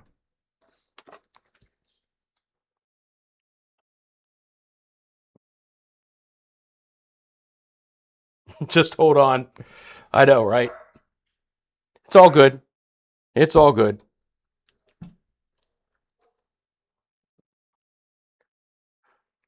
Braxton says a very pretty rainbow, yellow skies there in Wedgwood. There, we've seen a lot of beautiful rainbows from our cameras tonight. So again, get out there and enjoy it if you can. Take a couple of pictures. 430 lightning strikes in this view in just the past 15 minutes. This storm has pulsed up. Murphy's Law, yeah, indeed.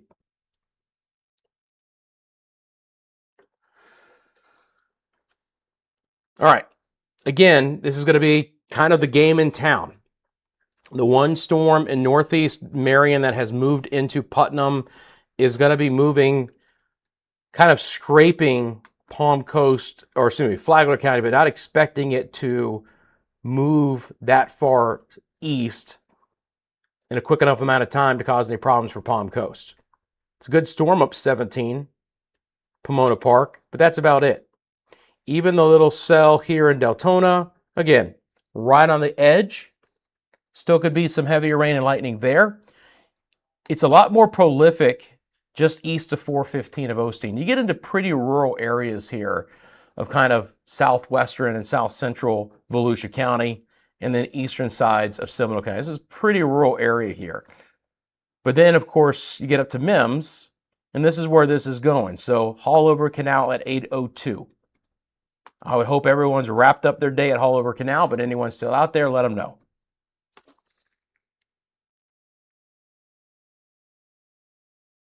Common Cocoa.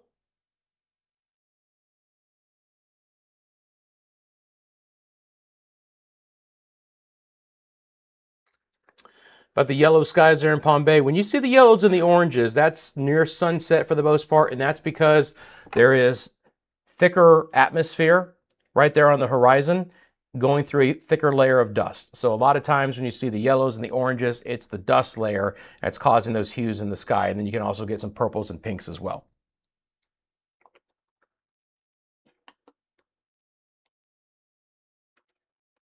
Again, just a solid storm here, guys. I'm with you. Don't worry. Special marine warnings are now up as well. Winds of 50, quarter-inch size hail. Thank God it's not quarters. That'd be a whole different scenario. Throw those wind gusts on one more time. I think we're going to end up at 49. So we had two tying today with the highest winds. Melbourne Airport, Kissimmee Airport, both in at 49s.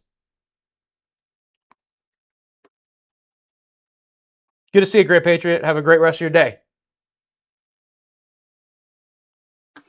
Yeah, if we stick around long enough, we're going to get a beautiful shot from Winter Garden. Because of that, I'll now take our cameras here and switch them around again. Still want to keep Conway up because of that storm. We'll switch the southwest camera with Winter Garden. So there you go. So now a little bit of sunset action for you on your screen as well. Nick, good evening to you as well, my friend. From Palm Bay, just had some good storms roll through. Indeed, we've been covering it for you live. Now it's completely yellow with a beautiful yellow outside. So verified, a lot of yellow in the sky there in Palm Bay. Again, behind a rowdy storm like that, close to sunset, going to get some excellent colors in the sky. Good to see you. Hope you're doing well on this Friday.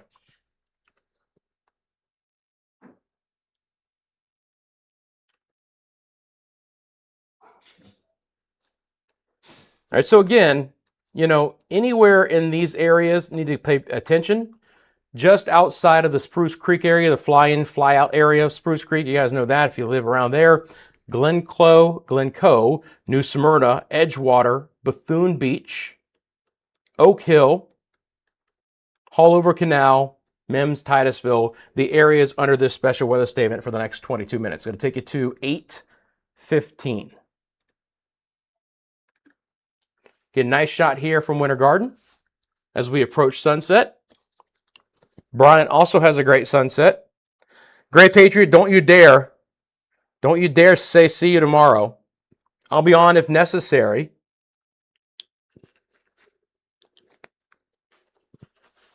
I'm fine if I have to be on tomorrow.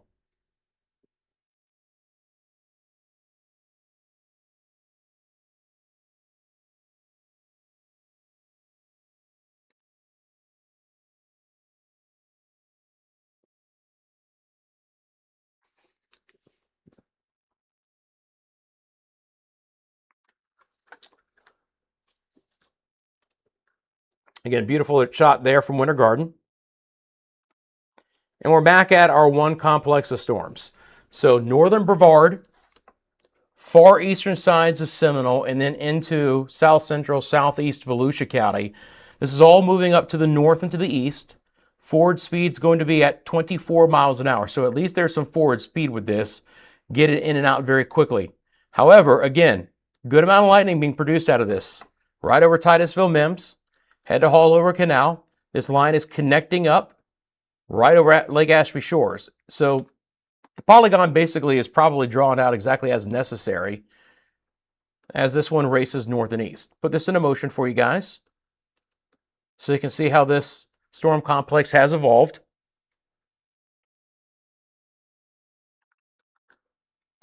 It's going to get real close to New Smyrna. New Smyrna is technically included in this. Down the road, maybe Ponce Inlet as well.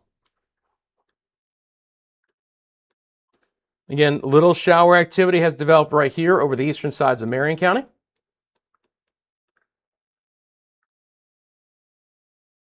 And other than that, hopefully things will quiet back down. Hopefully we don't have the crazy redevelopment. Let's see here. Reset the shot. You got it, Tiger Man. All right, so here's an update. They went severe. Glad I stuck around. Now it's for a little teeny tiny area, but there you go. So that storm in Mims really did intensify here right at the end of the day. Severe thunderstorm warning is in effect. Let me drop off some of that other garbage near it. Special marine warning goes bye-bye. Special weather statement goes bye-bye. For 50 minutes. How the heck is that storm going to stay over that area for 50 minutes? I don't think that can stick around for 50 minutes, but okay. Severe thunderstorm warning is in effect now for Brevard and Volusia. Northern Brevard, far southern Volusia, until, what, like midnight? 8:45. Northeast at 24, 3/4 inch size hail, 60 mile an hour winds. All right. So again, if you live in these areas, you're now under a severe thunderstorm warning. Titusville, Oak Hill, Mims, Scottsmore, Haulover Canal. Northeast at 24, fast moving storm there. Anyone who lives in that area, let me know.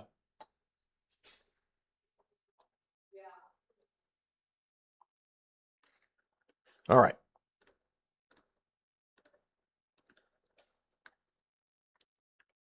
Back and back out. So we still have the large special weather statement, which goes farther north, but the southern flank of this line of storms has gotten a little bit more potent, and that has now prompted a severe thunderstorm warning. Again, Titusville, Mims area, Oak Hill, southern sides of Volusia County. These are likely the areas to be most impacted by that storm. Let's take a look at the velocity associated with that. This is why they issued the severe thunderstorm warning. It's the winds again, over 50 here. So Haulover Canal is getting hauled over. with some winds right now that are probably 50 to 60 miles an hour moving through.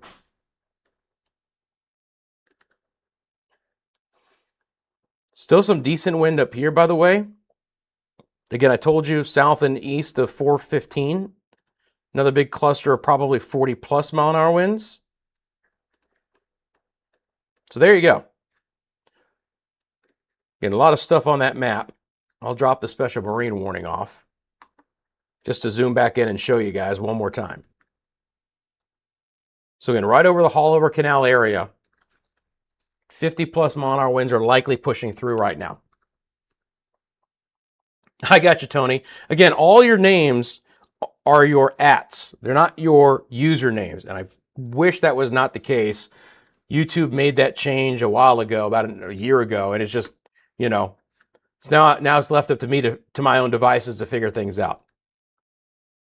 I'm just going to call everyone Chief, right? Thanks, Chief. Hey, I appreciate you, Chief. How's that work? Jimmy says it's getting crazy in the Scottsmore area, so Mem Scottsmore area, appreciate that. Yep. So Mims, Scottsmore is included within this severe thunderstorm warning. Again, intense lightning to go along with this. What if I zoom out here just to this watch? We're now over 500 lightning strikes. So at about a 20-minute time frame, this cluster went from about 250 lightning strikes to double it.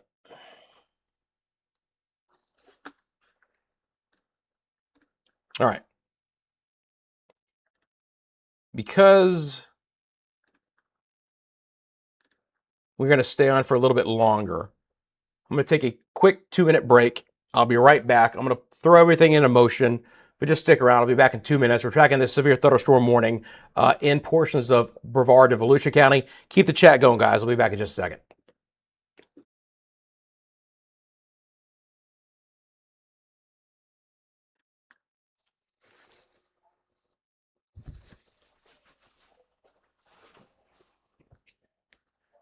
Sarah, can you bring me up?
Check, check, check. Mic should be on. I popped myself back on. There we go. Okay. For some reason you can't hear me, let me know, but I see audio levels. So we should be good. All right. Appreciate you sticking with me.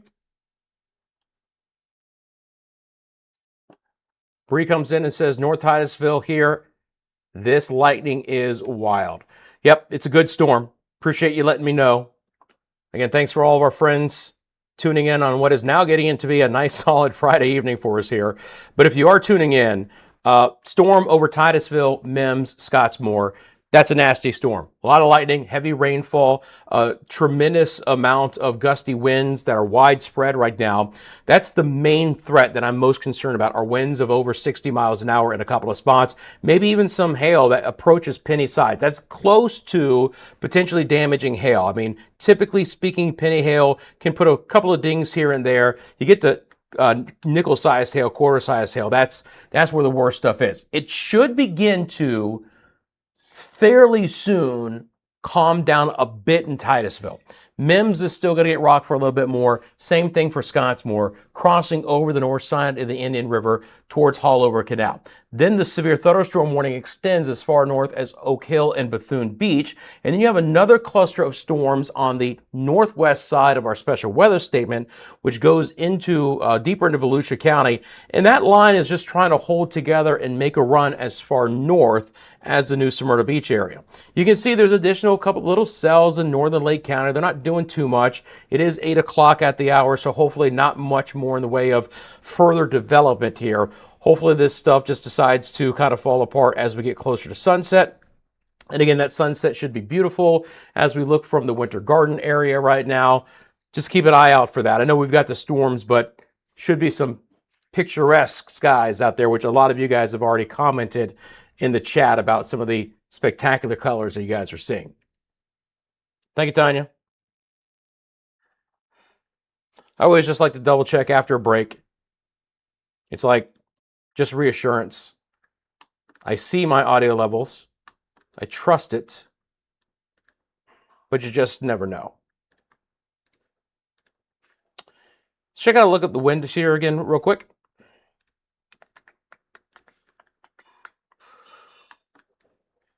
Again, you guys see these pinks.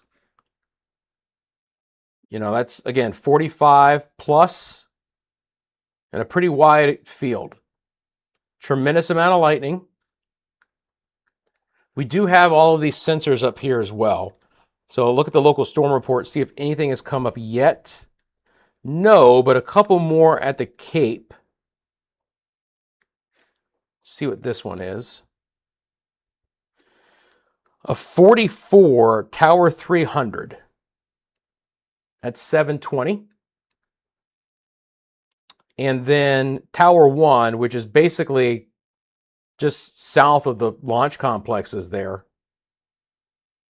39. And there are plenty more sensors where the thunderstorms are rolling through right now. So if we get additional local storm reports, I'll let you know.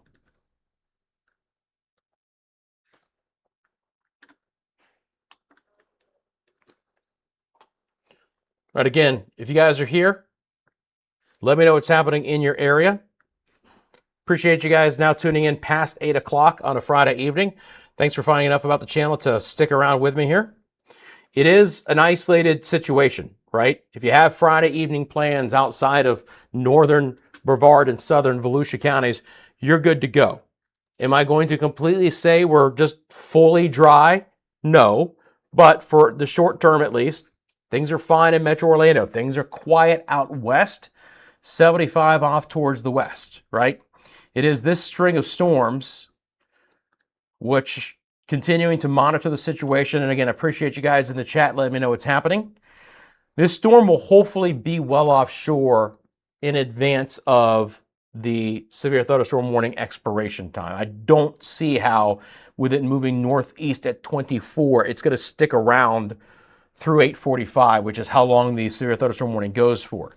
Now, again, there's another batch of pretty good storms on the western side of that special weather statement, closer to Lake Ashby shores, making a run up towards New Smyrna and Edgewater and Spruce Creek. So kind of two different areas. You've got the one with the special weather statement, and then the one down south, which is pulsed up a bit to produce your severe thunderstorm warning. And all this activity continues to move north and east in a relatively rapid fashion. Even the cells that are developing here in northern Lake County are also moving north and east as well. That storm again should miss Palm Coast north and west. If you happen to live in St. Johns County, that storm is trying to run its way to the north and to the east towards your area.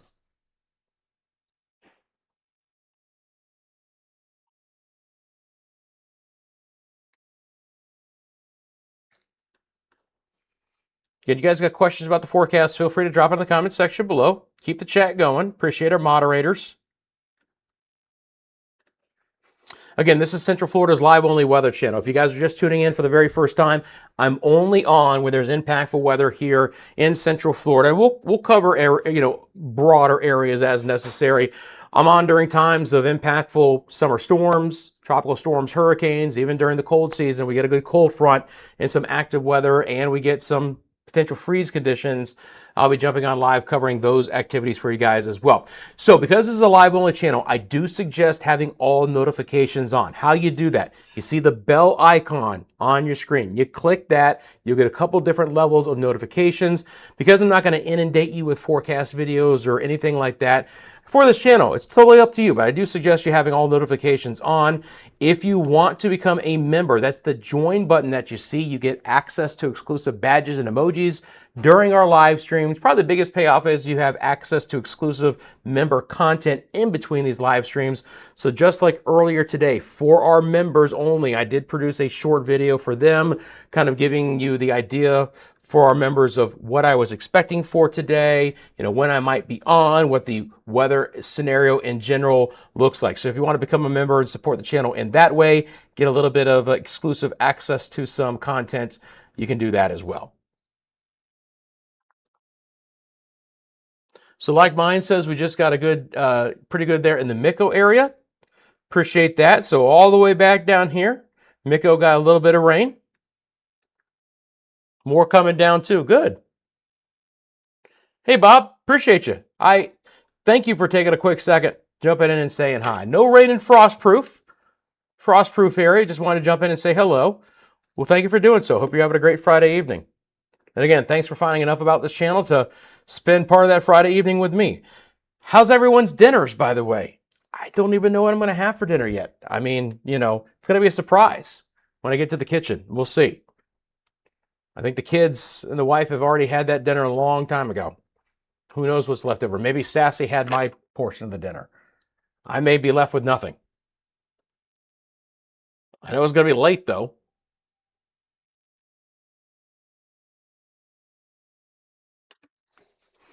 All right, so again, this storm will start to exit the coastline just south of Oak Hill. All right. So the worst weather right now is trying to do what it can to exit Mims and Scottsmore back down towards Titusville in the next 5 or 10 minutes. Hopefully improving conditions there. The lightning count is still impressive. It's beginning to come down a little bit. We peaked over 500 lightning strikes within this core. We're back down to 430. It makes sense. It's getting dark out there. The sea breeze is still a catalyst to keep these storms going. But as we push beyond sunset, unless there is just an old outflow boundary or something out there that is going to re-energize these storms, likely we'll start to see these begin to come down a bit, and the lightning count is a good indication of that. We watch it together. If we start to see this fall under 400 and then under 300, we know that the trend is our friend and that this storm is beginning to lose some of its punch. And hopefully that will be the case before it gets to I-95 up towards Bethune Beach, Edgewater, New Smyrna, because if it holds together, that's a decent storm, and it's going to thump those areas here just past sunset. I'll bring back on, by the way, just the live wind data. Still, again, nothing too prolific here. Let's look at the local storm reports one more time. Still haven't had anything up in the Haulover Canal area yet. We'll see if we get a report out of that before it's all said and done. And it has looked like they've allowed that severe thunderstorm warning to expire early. I'll just double check.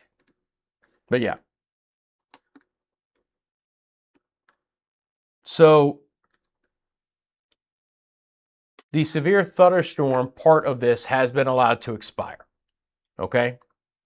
Which is great news. Again, we're seeing a trend where this cell, which really pulsed up over Titusville, Mims, and Scottsmore, and was rowdy over Haulover Canal area, is beginning to lose a bit of its punch as we get close to sunset here at 8:13 or just beyond sunset. So that's good news for places like Oak Hill. This will move offshore. They've issued a special marine warning. This part of the cell near Lake Ashby Shores is still on the stronger side. This is an unbelievable amount of lightning still in this part, 438 lightning strikes, all right? We'll see how quickly this wants to die down. But what has really happened is, let me zoom in again real quick. So look what has happened. The storm over Haulover Canal has blown its top. We're back down to 11, 12 lightning strikes in 15 minutes. So this one is done. This puppy's done, right? You can see that Conway is still showing some lightning, by the way. It's a cool shot. And then sunset there in the Winter Garden. And it's this cell over 415 in Lake Ashby Shores. It still has 400 lightning strikes in the last 15 minutes. Now up to 428. Is this thing going to try and hold together? Still a little bit of redevelopment here in the northern sides of Lake County. Everything is moving north and east.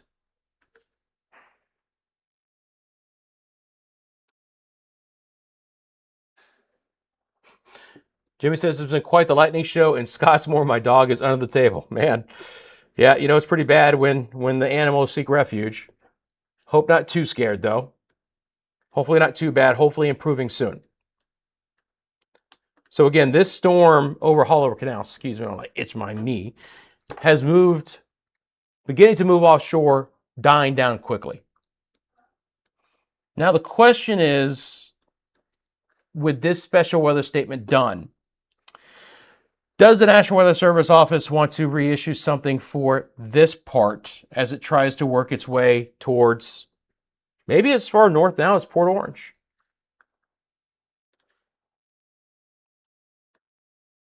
If this is going at 24 miles an hour, which is what we had it at, these would be the times of arrival for whatever it would end up being. Spruce Creek at 8:24, Glencoe 8:26, New Smyrna 8:31, same thing for Edgewater, Port Orange and Ponce Inlet and Bethune Beach at 8:37, and our friends at Wilbur by the Sea at 8:39. Again, you know, good core of lightning in association with this. Doesn't necessarily mean they're going to issue a special weather statement, but probably a fairly rowdy storm with a lot of lightning, at least trying to approach that area from the south and the west. Sunset is with us in Winter Garden. It's a lovely shot. We got some yellows and oranges in the sky there. Conway still sees some of that storm activity, right? You can still see some of it.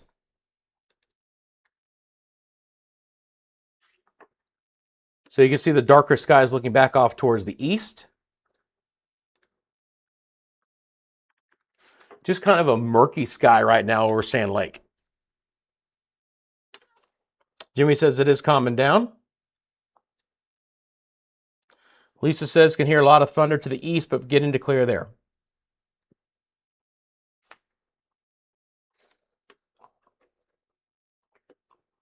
Okay.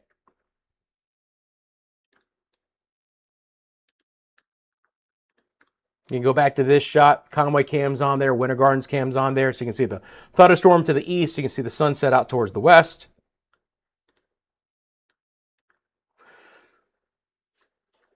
Or can you? Okay, that does go away. I was like, that should drop off.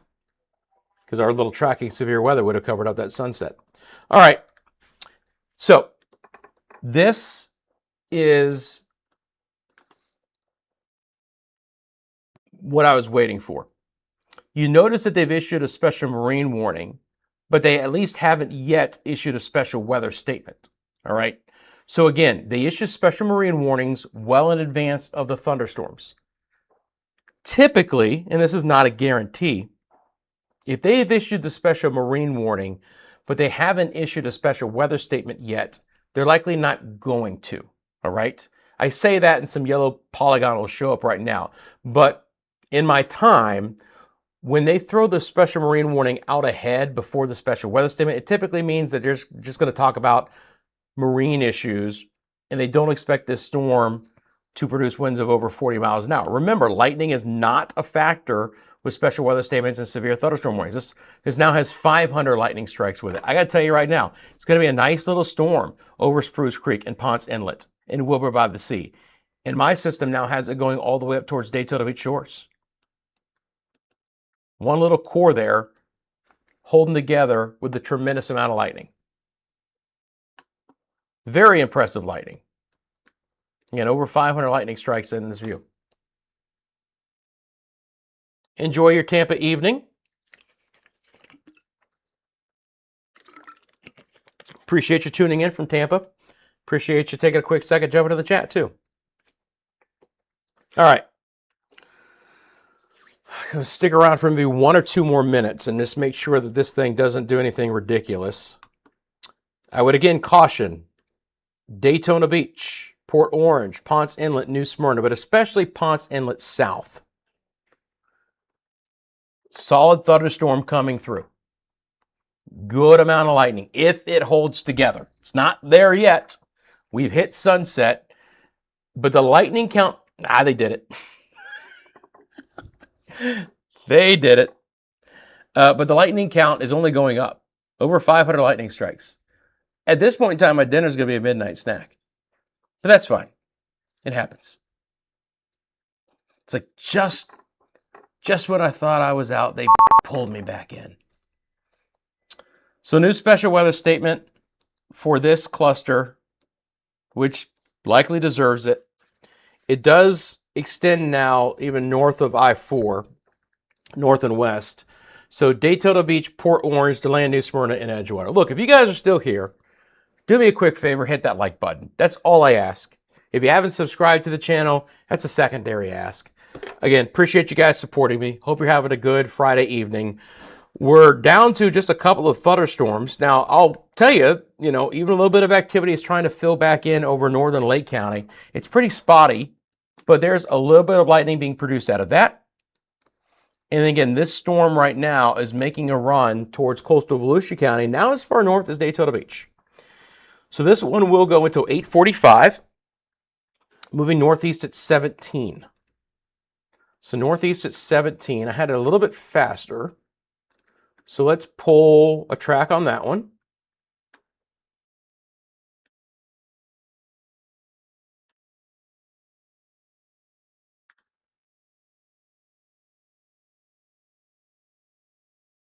Probably more like that. Okay. With the northeast at 17 movement, here is your special weather statement storm with winds of up to 50 miles an hour. Glencoe, 5 minutes from now. New Smyrna Beach at 8:34. Ponce Inlet, Port Orange, 8:43. Wilbur by the Sea a couple minutes after at 8:46. South Daytona at 8:50. Daytona Beach Shores, 8:54. Daytona Beach, 8:56. Seabreeze and Holly Hill in just after 9 o'clock. Again, storm capable of producing some winds of 50 miles an hour. If you live in the Spruce Creek in and out fly area, likely moving your area at about 8:27. Again, based on the movement of the storm and where the storm is, my system can, to the second, count down to a street level mapping when that storm will arrive. We've used that street level mapping sometimes this week with the hail track, but obviously at times of tornadic activity, it's always very important to street level map and specific times of arrival there. So Spruce Creek in just a couple of minutes, and then again up towards Holly Hill just after about 9 o'clock.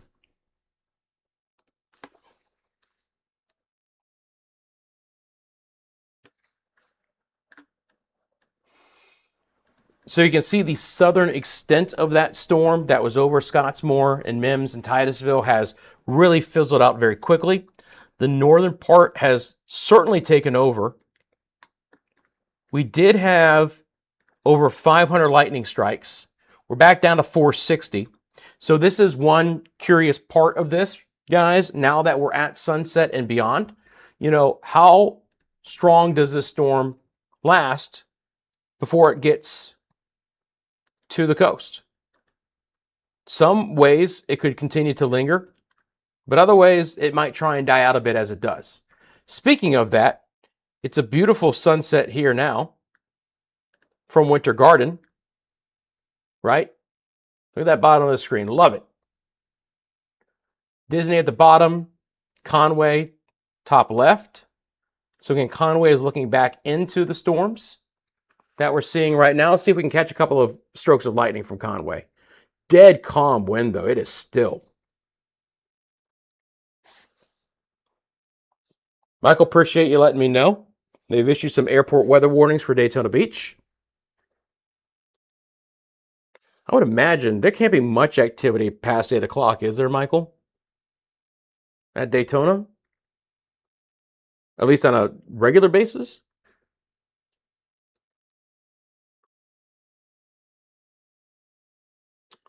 Again, cool shot from Conway, south and east of downtown Orlando, and looking east across Lake George.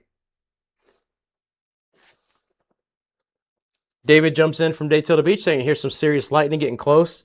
Yeah, that storm's a pretty good one. It's building north, and it's gonna make a way towards your area. So you look south and west. That's the direction that the thunderstorm is coming from.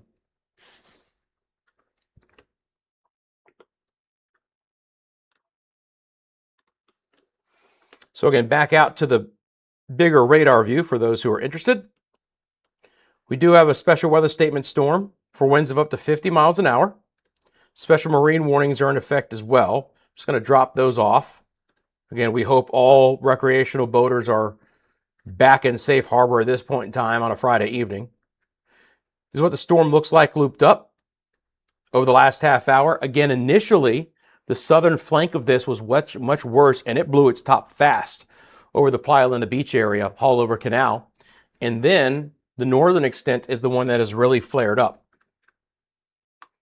It's holding together as we speak. It's building north. The northern extent of that cell has now reached I-4, and it does look like it's going to impact Daytona Beach. Port Orange for sure. Ponce Inlet, New Smyrna.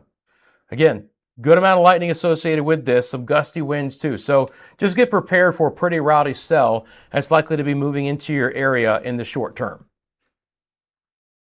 Again, technically, the special weather statement goes for the next 20 minutes until 8:45. Your northeast movement at 17.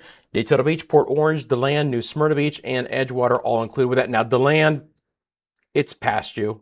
It's already done. You could still see a shower or two develop west of you, De Leon Springs and Astor. There is a little bit of activity trying to just claw and grasp and hold on north and west of that. And again, our special weather statement here, but still likely to miss Palm Coast and Flagler County north and west.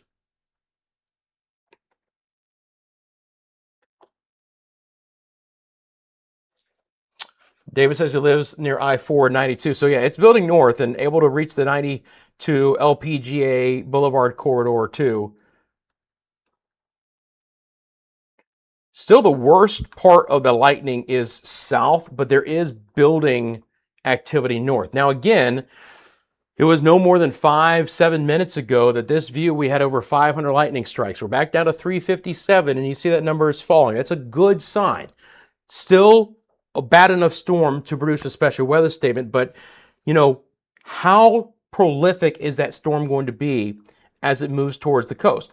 It still could initially be a very strong storm, but again, just like the Haulover Canal storm, really begin to die out fairly quickly beyond that. If we take a look at the wind profile in the storm, you can see there are some pockets of over 40-mile-an-hour winds. This is what warranted the special weather statement. This is right over the Glencoe area as we speak. I wanted to do the... That's not going to let me do it in this one. All right. But there's that pocket right there, just south of Spruce Creek, the flyover, the fly in and fly out, excuse me, community.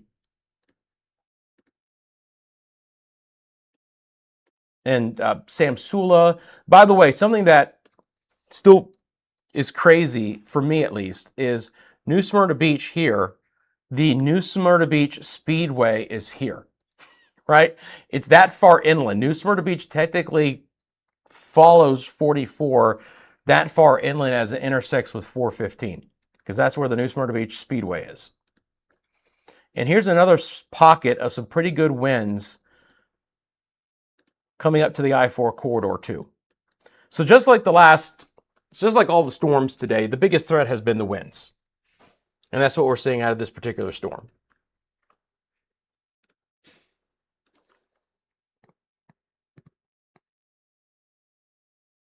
Again, appreciate everyone jumping in. If you're still sticking around, thanks for hitting that like button and subscribing.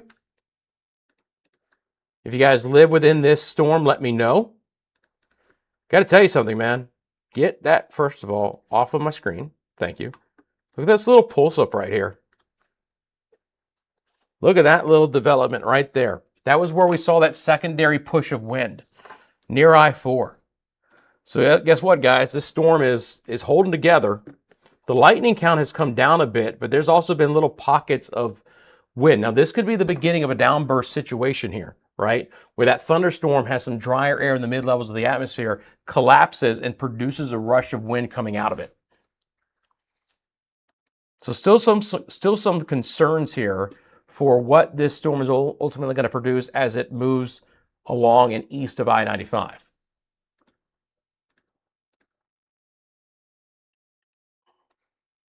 Just keeping an eye on this stuff too. Still very congested, not much.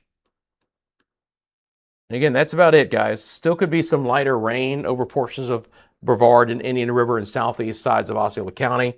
A lot of moisture in the atmosphere there. It does look like the south extent of this storm, just like the one over northern Brevard County, is losing its punch a bit. And now the northern side of this is taking over a bit as it moves north and east. Again, how far north and east does this go? Does this get all the way back into Ormond Beach before it comes offshore? Not out of the question.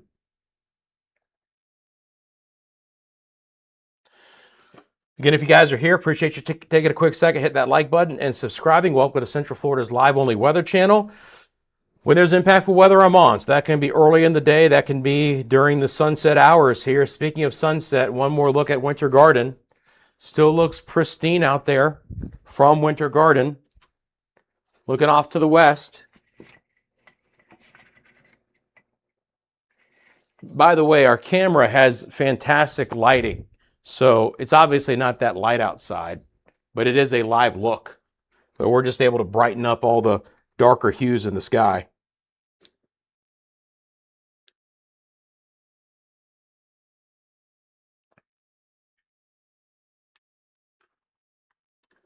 In contrast, this is the Conway cam looking back towards that thunderstorm. Again, from time to time, you might see some decent lightning within this shot. We'll just have to wait and see.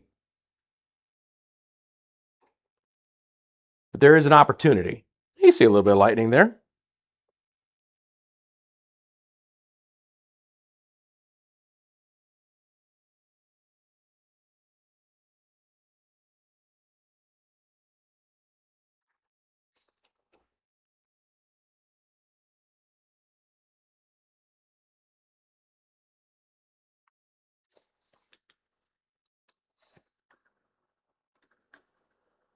Okay, back at it.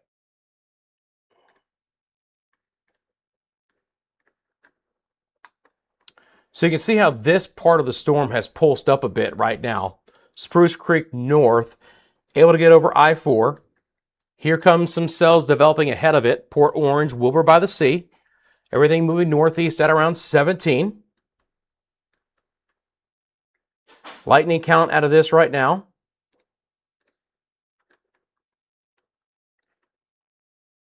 Let's do a heat check. Down to 200 lightning strikes. So that's a good trend out of this. I like to see the lightning count come down because that likely means the intensity of this is coming down a bit. We blew up a little bit of wind on that northwest quadrant of that storm a little bit ago. Looking back at the velocity, you can still see there's some brighter reds. So there's likely to be some fresh 30-mile-an-hour winds moving across I-4, 92, LPGA Boulevard, right by the airport, Port Orange, South Daytona, Daytona Beach shores. That's likely we're going to have the strongest winds out of this. But hopefully the trend is just going to be for it to continue to kind of die a bit. Just a bit. Certainly that has been the trend south of 44. Back down towards Lake Ashby shores, improving conditions there. And again, you know, good ball of lightning here. One more quick track on this. I think 17 was their forward speed, if I'm not mistaken. Yes. Gonna go up here, the far north side, come down here. That's about really the only other impact areas.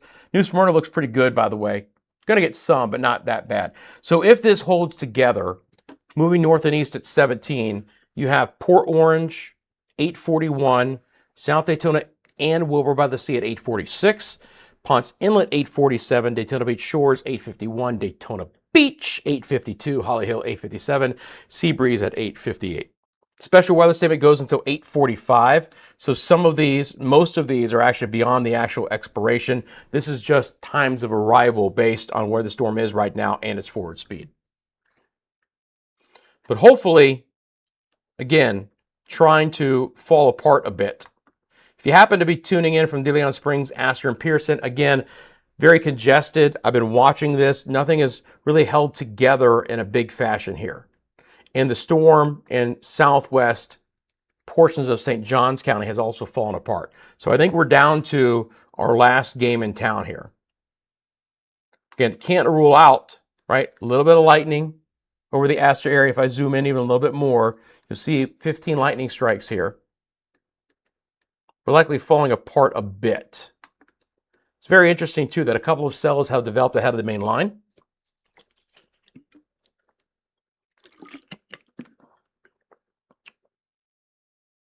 Again, appreciate you guys tuning in, keeping the chat going as well. Everyone have a good dinner. I'm looking forward to mine, whatever it ends up becoming.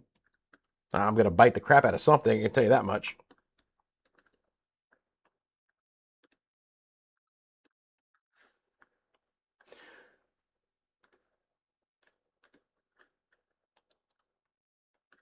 So we'll see how this plays out.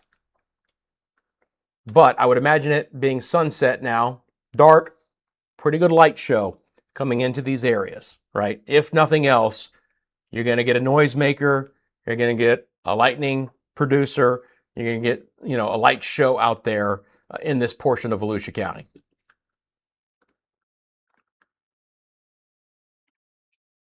Back to the Conway cam to just catch one more look at that, see if we can see any of that lightning. We've had a couple of strokes from time to time from this view.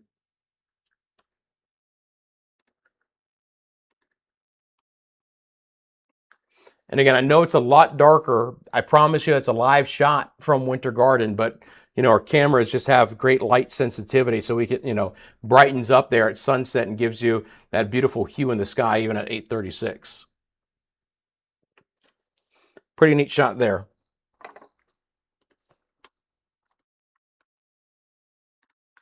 And again, from Sand Lake, just a little bit of kind of wispiness to some of these clouds. You know, a lot of turbulence in the atmosphere through today, so some of these storms were juiced up because of that. Still expecting the opportunity for some storms over the weekend. I think they're going to be in this somewhat variety, where they're going to be somewhat more isolated in nature overall.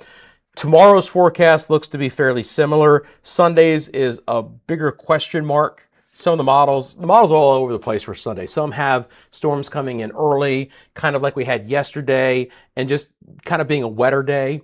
Others are much more in the later in the afternoon, and a little bit more in the way of, you know, stronger storms, but not to the later afternoon hours. So tomorrow I expect the first half of the day to be pretty good, and we'll see how the storms may play out, you know, later Saturday afternoon and evening.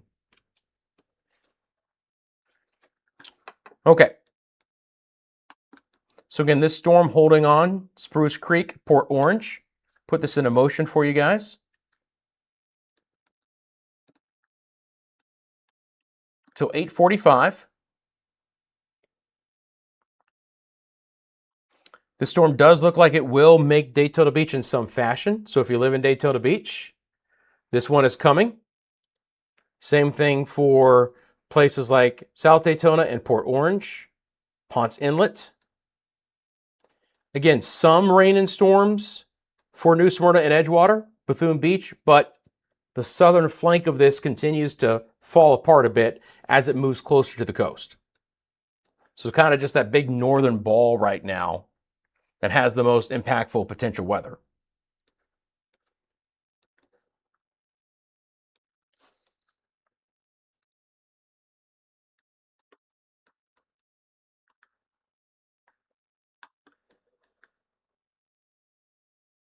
Again, a little bit of lightning with that activity over Astor and Pearson.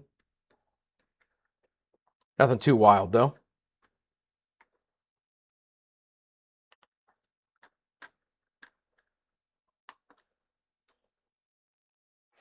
All right, so 6 more minutes for this special weather statement. Likely, they're going to let it expire at 8:45. Now, again, there'll be part of that thunderstorm still over I-95, US 1 and A1A in these areas. However, likely it'll be offshore in a quick amount of time, and they're not going to reissue a special weather statement for, 10 or 15 minutes. Now, I've seen them do some interesting things in that regard, but in a general sense, when a storm is moving this fast and close enough to the coast, they'll just let it expire at its time, and with the knowledge that fact, look, there's still a decent storm ongoing here. But likely because this storm, unless they just fired up one right now and put it to 9 o'clock, something like that, I would expect the core of this storm to be offshore before 9 o'clock.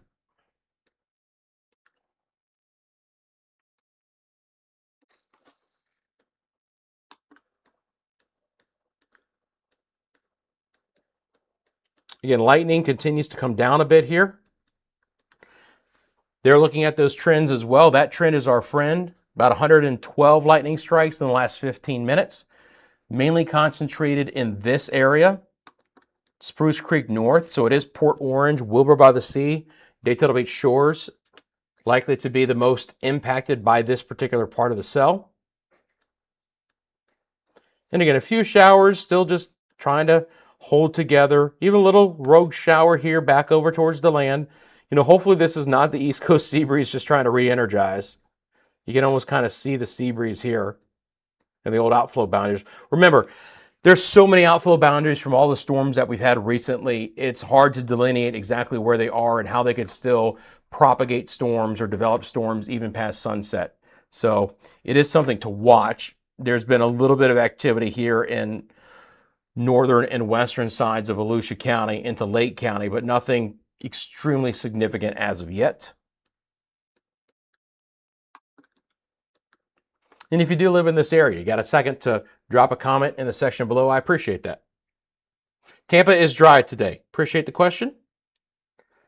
Anywhere west for today is going to be quiet the remainder of the evening hours. So more concentrated interior off towards the East Coast.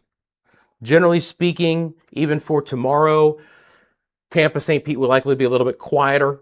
By Sunday, that could change a little bit, and we could have some storms develop along the immediate coast and then try and make a run inland towards the West Coast. Yep, there's Tampa. You're good. Yep. Thank you for asking. My pleasure to show you.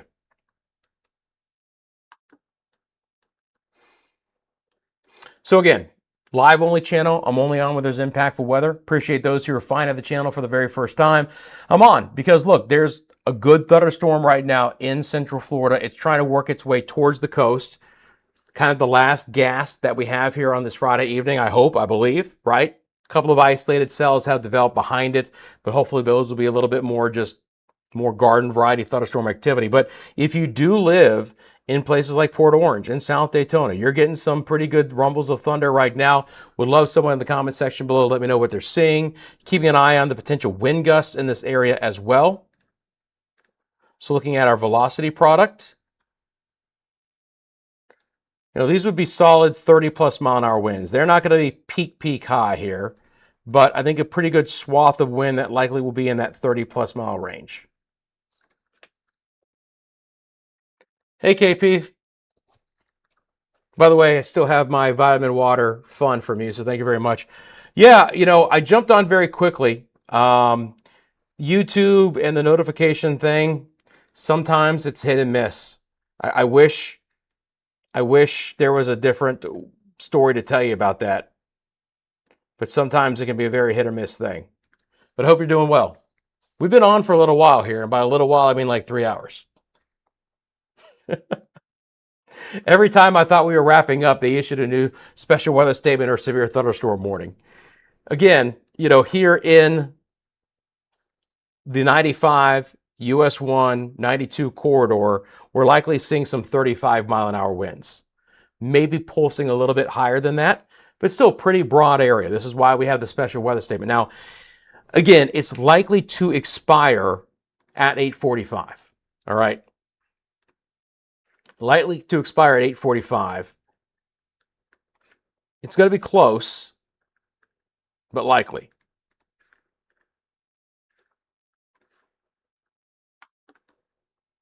But again, you see that storm. Port Orange, South Daytona, Daytona Beach, Seabreeze, Holly Hill. Absolutely could get some of it even as far north as Ormond. You can see that little bump up north, right along I-95.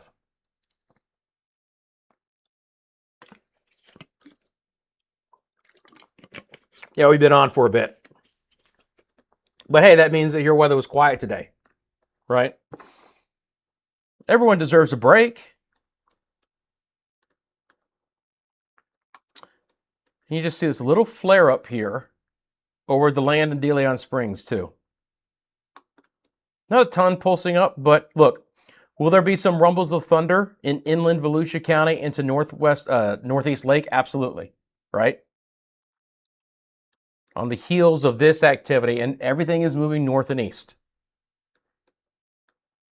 But if you look at the lightning count, it's come back down a little bit. It does look like they've allowed the special weather statement to expire. Again, really, really rowdy storms across the southeast today.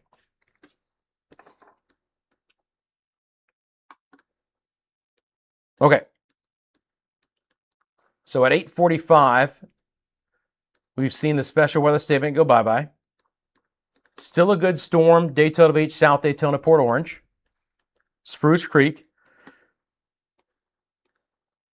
Likely winds 30 to 35. Probably just below special weather statement. And again, remember, I talked about the fact that the storm is moving offshore quickly, so they don't like to issue special weather statements for very short amounts of time. But again, impactful storm. Holly Hill, Daytona Beach, Seabreeze, Port Orange, Wilbur by the Sea, Spruce Creek. Little cell back over DeLand. Anyone still viewing in from DeLand? Little cell has developed over you. And we follow that up 17 towards Astor and Pearson. Well, KP, it's about the wind flow, right? Right now, the winds are very light, but they're west to east, and it's the East Coast sea breeze that has marched on shore. So we'll flip it from time to time. Where on the East Coast, we'll get an onshore wind, right? And then it'll be offshore winds on the West Coast. But for right now, the pattern has certainly favored central and the eastern sides this summer so far. But there have been times, remember, a couple of weeks ago, 3 weeks ago, where we flipped it and there was some really heavy rain along the West Coast. But yes, in general, it has been more about the East Coast here over the summer months.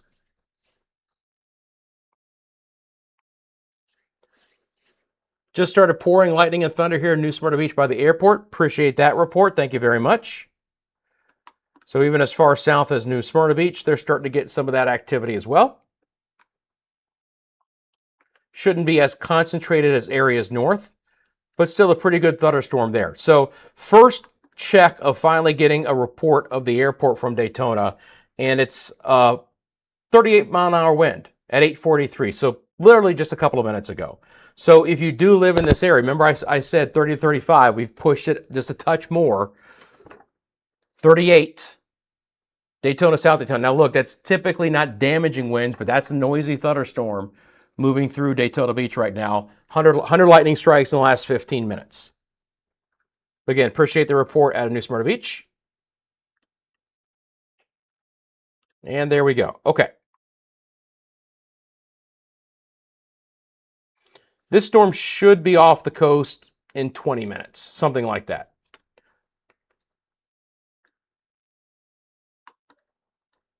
Again, nice little cell over to land.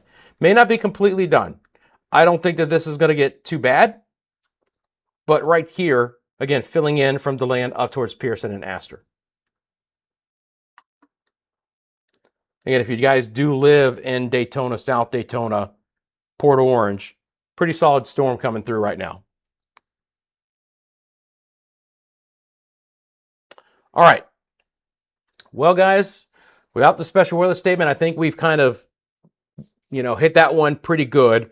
I think that one's out of here in about 15 minutes. So I do finally believe we can wrap up the live stream.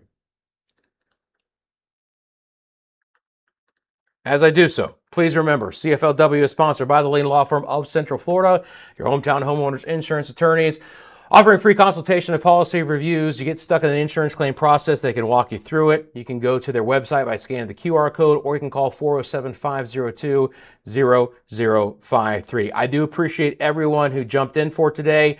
Thank you so much for those who tuned in from the beginning to the very end. Anyone who tuned in for a brief time, appreciate that. If you got anything out of the channel, hit that like button, and of course subscribe. Remember, this is a live only channel, so I'm only on when there's impactful weather across Central Florida. I'll monitor the situation for you guys, and whenever that next occurrence of impactful weather will be, I'll see you guys live. So thanks again. Have a great rest of your Friday evening. Potential I could see you over the weekend. We'll see how it plays out if I don't have a great weekend, but I'm sure I'll see you soon right here on the channel. Until then, my friends, take care.